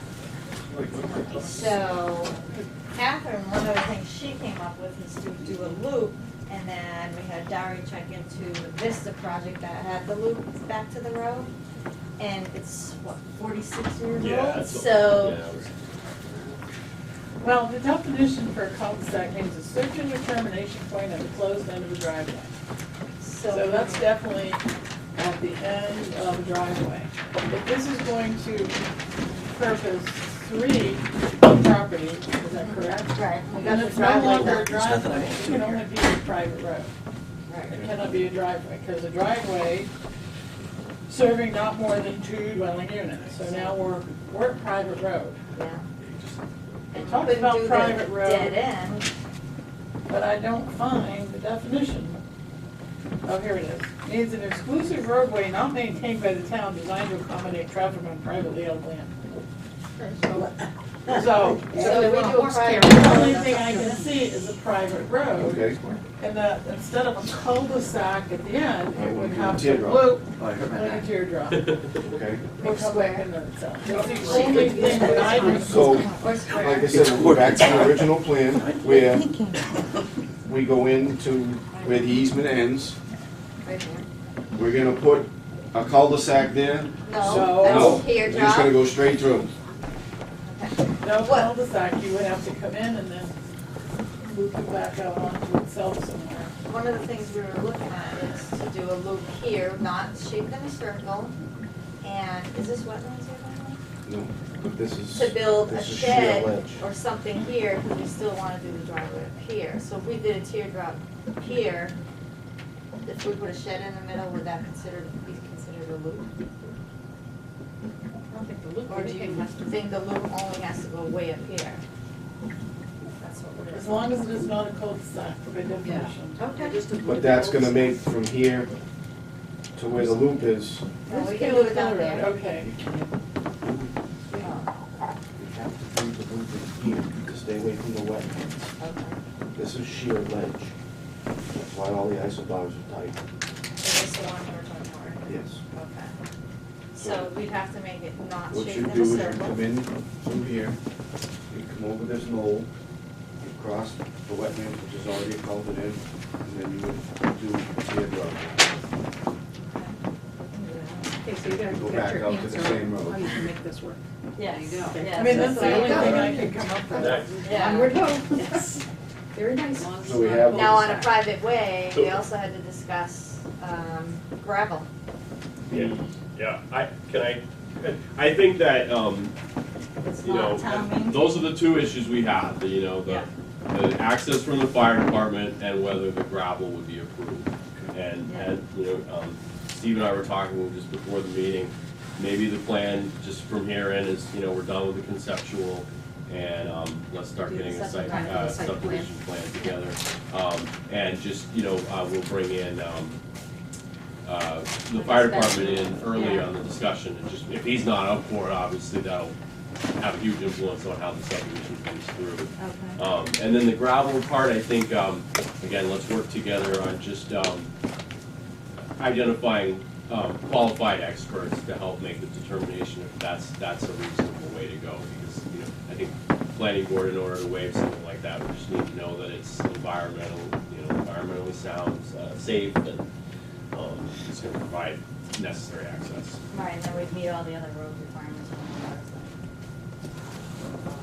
the Right, yeah. Well, it's a private road, so Yeah. unless you were planning on the town taking it over someday, but since it doesn't go anywhere, they probably will happen. I mean, it's a private road, so you're gonna do, the only requirement would be that emergency vehicles would have to be able to access. Yeah, they The put road. now, because this actually, easement is actually, it's like a road now. We put gravel down and crushed stone and. Other than that, So as long as the fire department. Yeah. as long as the fire department can access, I don't think we can tell you how to build your private road. Now, the zoning does seem to reach into that a little bit, but, But it does a little. It's what? well, it says, you know, basically it kind of starts saying, Oh, if yeah, that's- anything, We were fine. anything beyond a short, I think 200-foot driveway. I think anything beyond a 200-foot driveway, it says has to be built to, Code standards. yeah, Yeah, but that was again, discussed you know, before. that's, That's in the subdivision. We don't have a problem with road standards other than paving. All right, that works for us. Okay, and we will go on to planning board case 1509 preliminary site plan conceptual consultation. Proposal to expand Tilton School site learning facility to include 6 new tennis courts and 21 courts in the village residential district. Please note that she has returned to the table. start with a brief half an hour history of Tilton. I'm leaving. I should have brought my And I haven't checked the sewer commission yet either on this one. But. Where are those tennis courts? Well, here's a question, though. Do tennis courts count as impervious surface? Courts. Tennis courts are impervious. No, I know, but does that count? Depends what they're made of, isn't it? I believe it does count as impervious surface, which is why when we did this field, when we created this storm basin, we actually made it to have a capacity for 8 courts. And so what I want to do is I want to start from the beginning, and I don't think this is particularly long. This is simply informational and also to get your advice as we take a look at this project. And I really appreciate being on the agenda for this. So it was about a year and a half ago when we first, actually about a year ago, February, when we came to you and said, hey, we got this turf field, we got a donor, it's going to be exciting. Our intention is to build this field, but we think we also might put tennis courts here, but I don't have money for that. Over the last 5 months, been able to raise $800,000, and now we can put these courts in, which is really exciting. Okay. So what exists right now, and these are conceptual drawings, these are not as-built. This exists now. These bleachers were part of the part of the plan. Those are being put in this spring. We couldn't quite get them in time, but those are going in. The parking lot is accurate, and these pull-offs are pretty accurate as well. What we'd like to do is we'd like to add 6 tennis courts to this area. The land is relatively flat right now because when we went through the construction phase for this project, we took some of the fill and put it over here because this required a lot of cutting and filling to make this a level area. I have informed the neighbors and the abutters, both up here and also Mr. Jones has been aware of this project. The idea of having 6 courts is going to allow us, we have 3 courts right now, so this effectively doubles our court size. And it is going to allow us to host 2 home tennis matches at the same time, which is pretty exciting. Our existing courts are are not in pristine condition, so this represents a huge step forward for the school. The drawings are accurate in terms of the dimensions that will be occupied. We have a 20-foot setback from this property line. We have a retaining wall right here, and again, the setbacks from the wetland soils. There are no wetlands, but there are wetland soils, which we encountered in the building of this project as well. Some things that I have thought about, parking for us.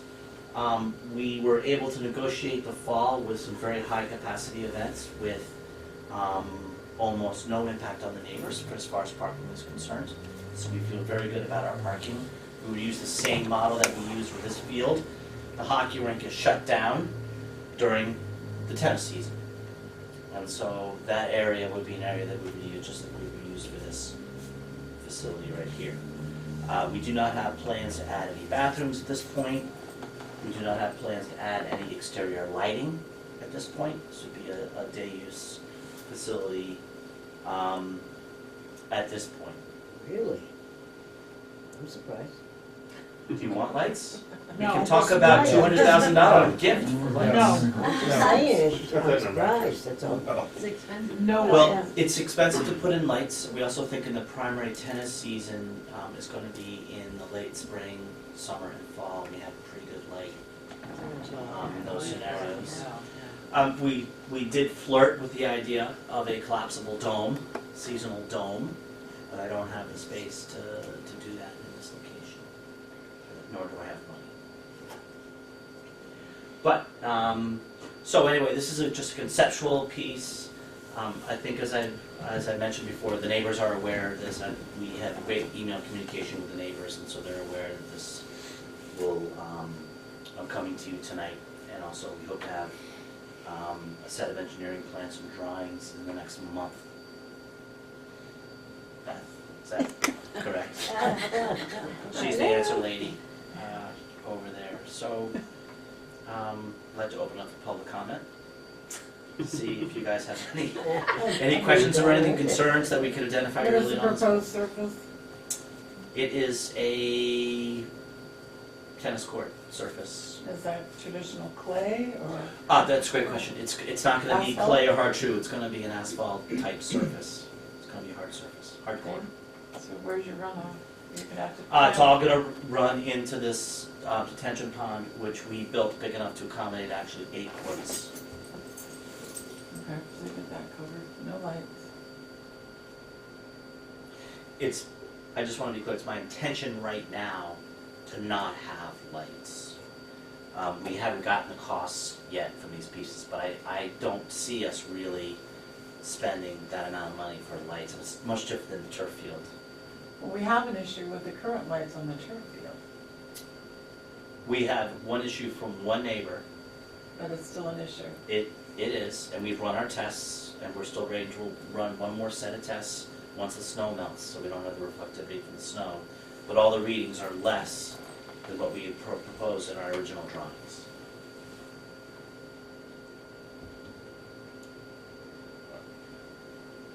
No, oh, I'm sorry. I blamed it on you. That's it. The one time I went by there during an event, where you claimed to have bus parking, was full of car parking. Yeah, it was full of car parking at that point because we moved the bus for that particular team, we moved behind the gym over here where we had some available spaces for the bus. So that was an impromptu decision by our folks, not a strategy. What are the odds that you're gonna have 2 events going on at the same time? The turf and the tennis. The turf and the tennis? Yeah. It would be, I know the tennis season's usually in the spring. yeah, we'll have lacrosse, And lacrosse game. Lacrosse is the spring too. There might be one situation where we have a lacrosse game at the same time as a tennis match, but it's not gonna be like the fall where we had a boys soccer, a girls soccer, and a football game and a field hockey game, all this, all back to back in that scenario. And we handled that on our parents' weekend.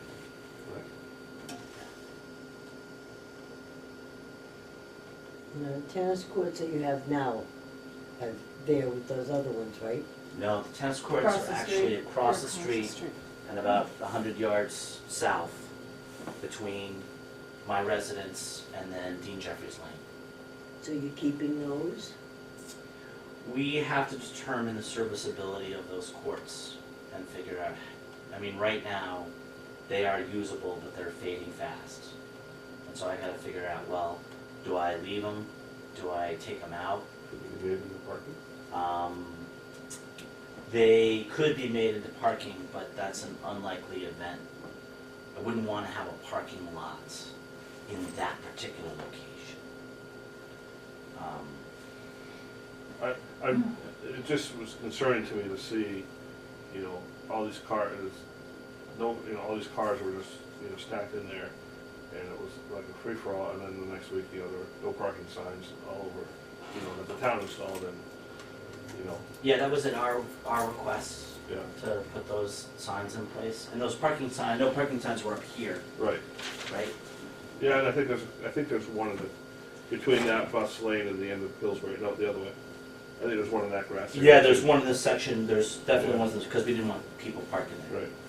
That was, we worked that out with Bobby. Okay. I just, as I said, I went by there at one time, and, I kind of live in that neighborhood, but not enough to impact me, so. Actually, I forgot what the game I wanted. I think it's a different spectator Yeah. configuration for a lacrosse game. But I'm just versus- thinking if you have multiple events going on, if you have a tournament going on or something, if you have a lacrosse game and 2 teams coming, you still have bus parking issues. Because you're gonna have, I'm sure they're gonna come on a short bus, but you're still gonna have, bus parking issues. Well, we can look pretty closely at the parking in our design. The whole idea behind tonight was to think about some things that you guys might be concerned about. Parking. Yeah, I mean, That's me. no, and that makes sense. I felt like we did a great job with the parking in the field, but that was without the tennis courts. Yeah. So, we can think closely about that. We do regulate the tennis court parking lot temporarily. Yes, I'm sorry. One of the nice things I like about what Tilton's doing up there is as they're moving their athletics from Northfield to Tilton, all those extra cars and all those people that are now parking up there in between games are starting to come down and will more come down as they grow this to take advantage of Main Street stores that desperately need the customers.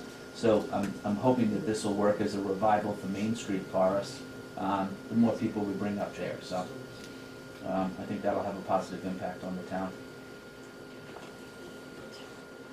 What's the, on School Street, there's numbers there, is like 212, 210? No. No, right above that, right above where you finger, like that, there's, Elevation. Contours. so how much higher, just because we have to talk about it, in the future, if you were to put lights in there, those lights are gonna be higher, would they be affecting the traffic on School Street? People being road clear, either glare from the. No lights. It has to be discussed because the potential is that you Right. could put lights in there. Yeah, I mean, I don't intend to do that this time. I'm sure you're gonna lay down the framework for it, that in the potential it comes. Yeah, I mean, I'm gonna spend the extra $3,000 to put conduit in. Yeah. I mean, that makes sense. Well, this is these are not engineer drawings. No. Okay, but this, let's call this contour 526. Yep. Right here, that's right, sort of the middle. So what's that bottom corner that's touching the, All right, and right here, this is 514. This is 514.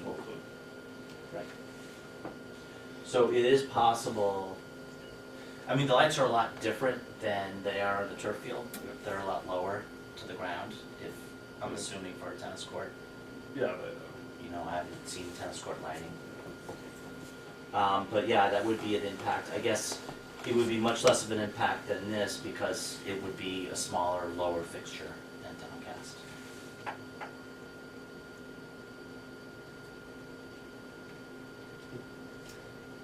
So your engineer drawing will show more detail on drainage, Yeah, The- the show. the plantings. Oh yeah, plantings. There will be, can I put plantings inside the 20-foot structure setback zone? Yeah. So, I mean, discussion with the code enforcement officer would be ideal, but yeah, you will be able to do that.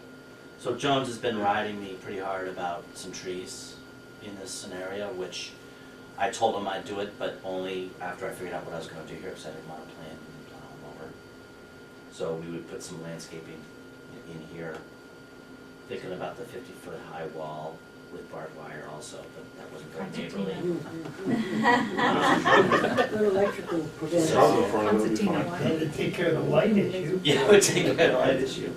But I think, I'm jesting, actually, he's been a great neighbor in supporting this project. It's actually, he's pretty happy with the development so far, so. And what about the seating for the tennis courts? But the what? The spectators, the seating? So we don't have any plans for, it's not a high spectator sport. Usually Everybody people wants to play. will stand and watch. I mean, that's the typical thing. I mean, we might put a small stands, but right now our tennis courts don't have any spectator seating. Well, you were talking about tennis matches and et cetera. So that's a great question. So right now, the public uses our courts. And we would probably do the same thing that we do currently with a turf field. You know, give us a call, we can probably work something out. well, let's say I wanted to walk over there and play tennis. Is that gonna be that type of thing where, you know, a resident could go play tennis, or is it something that it's gonna be locked and you have to say, hey, can I go play tennis on Thursday at 5 or something like that? You can't. I haven't gotten that far in the use behind it, but I think as a history, as a school, we've been. I know the school's been great to the town, so I'm just, 40 years ago, that was the way. you could walk over and use the tennis courts. And the agreement was that, you know, if there were town use on the courts, and if a rugby came over, that we would, and there wasn't another court available, we would relinquish the court. Rugby. Because well, that's the way I know. I grew But up. I, The vernacular. Fair enough. because I used to use the courts, and I used to use the library, but that was the agreement, and it worked well for years. So the Yeah. damn insurance companies came in and wrecked it for everyone. Bingo. I mean, we do, you know, I think for sports teams, we require them to ask us and to sign a waiver, an insurance waiver. I do, Insurance. if kids are playing frisbee on the turf field, I don't go yell at them. You know, I mean, our relationship with the town is really good. It's excellent. I would want to continue that relationship. I haven't thought through the dynamics of 6 brand new tennis courts and how we would regulate that piece. But I would say that our history has been one where we have found a way to make things. My concern would be skateboarders. Let them use it. Yeah, I would say that skateboarding would not be a use that I would. No, No. I'm just saying, but I'm just knowing from where I grew up. But we also have public tennis courts at the high school, and We do. That are not able to be used. anytime, I used to use them, and it was like Anymore. never, there was never Tennis anybody courts at the there. high school? Yeah, the darn health officer closed them. So, all right, The so you're tennis going to courts? cover That would be drainage, hurricane. you're gonna come in with. So, yeah, I'll have some engineering drawings. Okay, the planting, Yeah, I all guess that, it's got all holes that in it stuff. and It's and I'd dangerous. like to kind of see hours of, I don't know how. Hours, Well, that sport, how it when the relates sun to, is up. no, I mean, how Sun that up, sun sport down. relates to this sport. I don't know much about football, except it's a strange sport. I know more about tennis. So in other words, because of the parking, so if you have a tennis event, like Eric said, is that gonna take place the same time a football thing is gonna take place? It will not take place at the same time as a football, because they're different seasons. So it doesn't matter, oh, okay. But we may have a lacrosse event here, which is a smaller crowd. And when you have a tennis match with 6 courts, you have a maximum of 24 players. 24 cars. And they come in a bus, because they can't drive. A lot of 14-year-olds hiking it up the Okay, road. so that would be an issue, okay. So I really don't see a dual event as a big issue. Okay. But certainly, you know, let me think about those pieces and addressing, I mean, what I'm hearing from you is, Peter, this is awesome, let's just get the parking thing squared away in our heads, Exactly, you know? drainage. Get the planting thing Drainage is done. huge. Is that, Plants those and water. contour lines, is that how it is now, or how it was before you put the? This was how it was before. Okay. That's a great point, Eric. This was part of the drawings So I that mean, we I showed drive you. by it all the time, and I know it's pretty flat. Well, the only contour lines you've disturbed is where that playing field is now. No, Oh, we've the parking disturbed lot. these You have yeah, disturbed those, that. that was part of our They leveled DOT. it, they took I some don't of know, the. I've only been up School Street once in the past year. Where they took, Two. well, they cut some of the soil out while they were building the field, where the tennis courts are, Yeah, they had it was Mount Tilton, and then they removed most of the dirt, and they, whatever they did with it, but they also have leveled it out, and that might be oh, where the tennis interesting, courts are. okay, So it's, and it's, stabilize the soil. That mountain at Ernie's, What is it? the mountain over at Ernie's. Oh, yeah, that's where some of it went over Ernie. yeah, that's right, we brought some of that down already. And thank you very much, we'll be using that soon. Is that a retaining wall to the right in that corner? Right here, yes. I'm not sure if the levels are like that. And there'll be a chain link fence around it, no doubt. Well, the tennis courts have a perimeter chain link fence, yes. Yes, because you don't want to be chasing tennis balls. Yeah. No, that's right. You don't want to Teens come to the golden retriever. I'm good. Yeah. So, my intention is to present another set of drawings in about a month or maybe 6 weeks, depending when we choose our contractor. Yes. And have I missed anything, Beth?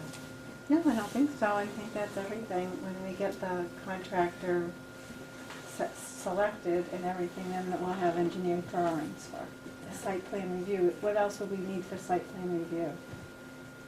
Resolving a got the light list. issue that's already existing on that property? Say again? Resolving the light issue that already exists on that property? Completely separate project. And I mean, Same property, yeah, same property, but we're within, I mean, we have- non-compliant?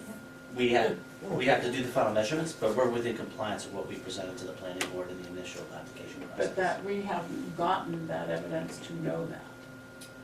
Um, Right now, we have enough complaints that it is in non-compliance of the Well, lighting. we have one complaint from one neighbor. It's a singular. I think we have two. I think I'm aware of I two from the mean, town. so what I know is that some number of complaints came in, one or more, I'm not sure. And some readings were taken. We looked at them. I had some questions about them. And then I think it's Nathan Collins, is it? Yeah. He clarified my questions, and based on his responses, it does look like the levels were, you know, when I first looked at it, I said, oh, these are off. And he explained to me it doesn't look like they were acceptable, but he did indeed agree. They're planning to conduct another test in springtime, and he is going to get in touch with me, and I am going to get in touch with someone who's going to get in touch with the person who complained, and that person will be invited to be involved in choosing the locations where that next set of light readings will be taken. Absolutely. As is part of the last approval, the school has agreed to, if indeed, you know, exceedances are identified, the contractor will come and fix that. So that's the plan, yeah, right. I also think even if we're in compliance, I believe we're fully in compliance, but even if we're in compliance, the neighbor wants some trees to do that, I'm more than happy to do that. I mean, this isn't about the number, it's about the relationships. So. That's good. That's good. So can I conclude with a brief 30-minute history of Tilton? No. Absolutely. Okay, on to. Great, thank you very much, you guys. You're welcome. I like that. I have a document upstairs, I'd be glad to give it to you. Read it. I love those. Oh, you Okay. need a ride up to our No, car? I gotta ride up, so I have my truck outside. Oh, The, okay. Thank you, though. schedules for the retention ponds, It would be a great spot. because they We've all never say been that a properly report introduced, is although we filed talked with on the the town phone. of Tilton. My name is Joe They Jesse. describe I exactly came what they in, need I to was do, the coffee on guy during the yearly, twice a year to track them, so that I know. if there's anybody going out there It's a knowing, great, have we ever past gotten December. those It was documents? coffee and hot chocolate. I haven't seen one since For I've some been reason, I here. thought it was You know where I live and you know where I work. I haven't seen one. Is that something we can start doing? You can come by anytime. Yeah. I see. Yeah, do you know Amy? Do you know my sister Amy? Well, hi, I'm Joe Jesse. I'm a select Other counsel. towns that have. Glad to do that. This August. Yeah. Because we're not being one-shotted. Yeah, it's good. Yeah. Thanks, Chuck. Yeah, we could. I mean, we basically every time. I mean, it might be time after a year. Yeah. Hey, carry something for you, Pete? All right. Okay, but I just think that we should, you know, somehow chart that, so, you know. You're right. And maybe we could put it on the conservation commission to follow up on those. Yeah. Do you want to spend the night with me? Yeah. Oh, we could have. Gotta get home at midnight. You're playing. Kevin's getting bad this morning. Don't you tell me you're gonna go see your husband. Are there any corrections, inclusions, deletions? Make a motion to accept the minutes of February 24th as written. All in favor? Aye. No discussion? Aye. All in favor? All opposed? Any correspondence? No, I do have to bring up one more thing though. Oh, somebody give me something to I do. do want to go Wait, home. let's make sure it's. This is on behalf of my dear friend Cindy, and I do mean that. Oh, yeah. She has indicated that appointments and officers should be dealt with at tonight's meeting. Now, we have, I think, I foresee a potential problem with that because Jane is not here. And so I think I my don't think thought it's would appropriate to do it without the full board. election of officers. Yeah. So, but I think in terms of addressing Cindy, I'd ask the expertise of you guys, can we, particularly the two selectmen over there, can we sort of, if she has to turn in something, she said she has to turn in something at the end of the month, can she turn in something just reflecting the status quo? That's right. Okay, all right. Because for our boards in town, not like the county, those could be, positions could change 3 months from now. Exactly. 6 months from now, 2 months from now. So whatever is, as you said, the status quo at the time, that's what it is. All right. But those members that need to be reappointed need to fill out applications. Who's up for Yeah, I what? think we Yeah, did that already. Not this year. I never saw them upstairs. They have to They go have to go before the upstairs. selectmen for. I For believe, Well, maybe we reappointments. didn't have anyone this year. Yes, we do. For I think reappointments. it's Elaine and Judy. We had to fill it last. Does that sound right? Wait a minute, we got the chance to debate. Oh, see ya. Not happening. Does this sound right that, Eric, you're through 2017, so you'd come up in 18, maybe, I guess it would be. No, you'd come up in 17. Yeah, Okay. that was last year, I was last year. Last Okay, year. Jane would come up in 17. Christine would come up in 16, So next year.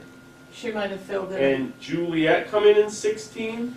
We just came last year. We came in at the same time. So you were but now that makes it, so you were 14, 15, 16. Yeah, we just finished. But that only gives 2 years. We came Wait, together. no, you started in 2013, right? Last. I remember she could have been completing Yeah. somebody else's They term. swore us in that day. But was it was Because it? we had It was- openings. I think it was fall of last. Well, you know what? Fall of I- last year. I think you were. Sorry, go ahead. She could have been, she was probably put in for somebody else's Right. term. That's. And there may only have been a year left on. That's what it or is. two. Because you always have to have, ideally, they should always be staggered. So So- 1 year, 2 years, 3 years. So that must be both Christine and Juliet must have filled in because yeah, we have them coming up in 16. And if not, we should adjust it to Yeah. reflect that. You don't want all your planning board members to have to be reappointed in 1 year. Right. No, right. you want We- a planning. the zoning- Yeah. Oh, sorry, we're not here. And then, Oh, Catherine, you're like a yearly You thing? are stuck with me Okay, no, I'm fine. until I'm done being selected, or I relinquish it to another selectman. Okay. All right, so it looks like we've got that right. okay. So Elaine and Judy, you guys, I'll contact you to come fill in a form hopefully in the next couple weeks. I can No, email it to you, yeah. I can no, email that's it to gonna you, be yeah. done before the 31st. Their Okay, the appointments next need to week. get done. All right, so I'll email you guys something or The whatever. town clerk can swear you in, a selectman can swear you Oh, in. so they do have to come in. I think you But do it it has, right now. You they don't need have to be paper? filled out because they have to go before the board of selectmen. So they have to come in tomorrow. Yeah, those not you guys, the Oh, the applications. application. They have to come in tomorrow because the Board of Selectmen meet on Thursday. Oh, did you hear that? What? You have to come in tomorrow. Oh, he's not emailing me this stuff. You gotta be sworn in because the meeting's on Thursday. You can email them back Well, in, they can just come in drop on them off. Thursday too, right? And then they'll go before the selectmen Thursday night, they'll say, they'll say, If you meet on Thursday. then So they'll they come don't- down here and you can be sworn in. Oh, so they get sworn in after the selectmen's meeting? Yeah. Okay. They all get right, sworn in all right. after the I selectmen guess that said, is- okay, these guys can be on the planning board. Oh, got it, So got they're it, gonna okay, all swear right. at good. us anyhow. That's the process. Yeah, Yeah, I make a motion to adjourn. Second. Oh, I second, the third, the fourth, the fifth, the sixth. Oh my God, I can still. She can't move. We're not interrupting you, but Nobody we're out thought of it here. was gonna be a easy meeting. I know, when I saw the list, I was like, what was that? I saw that meeting, I saw that list, I'm like, oh. I know. Well, you did What the I've got Why is is he like, here? so, these new ones are a pain though. They're what? Huge. Yeah, make the big one. Yeah. Whatever, I'm like,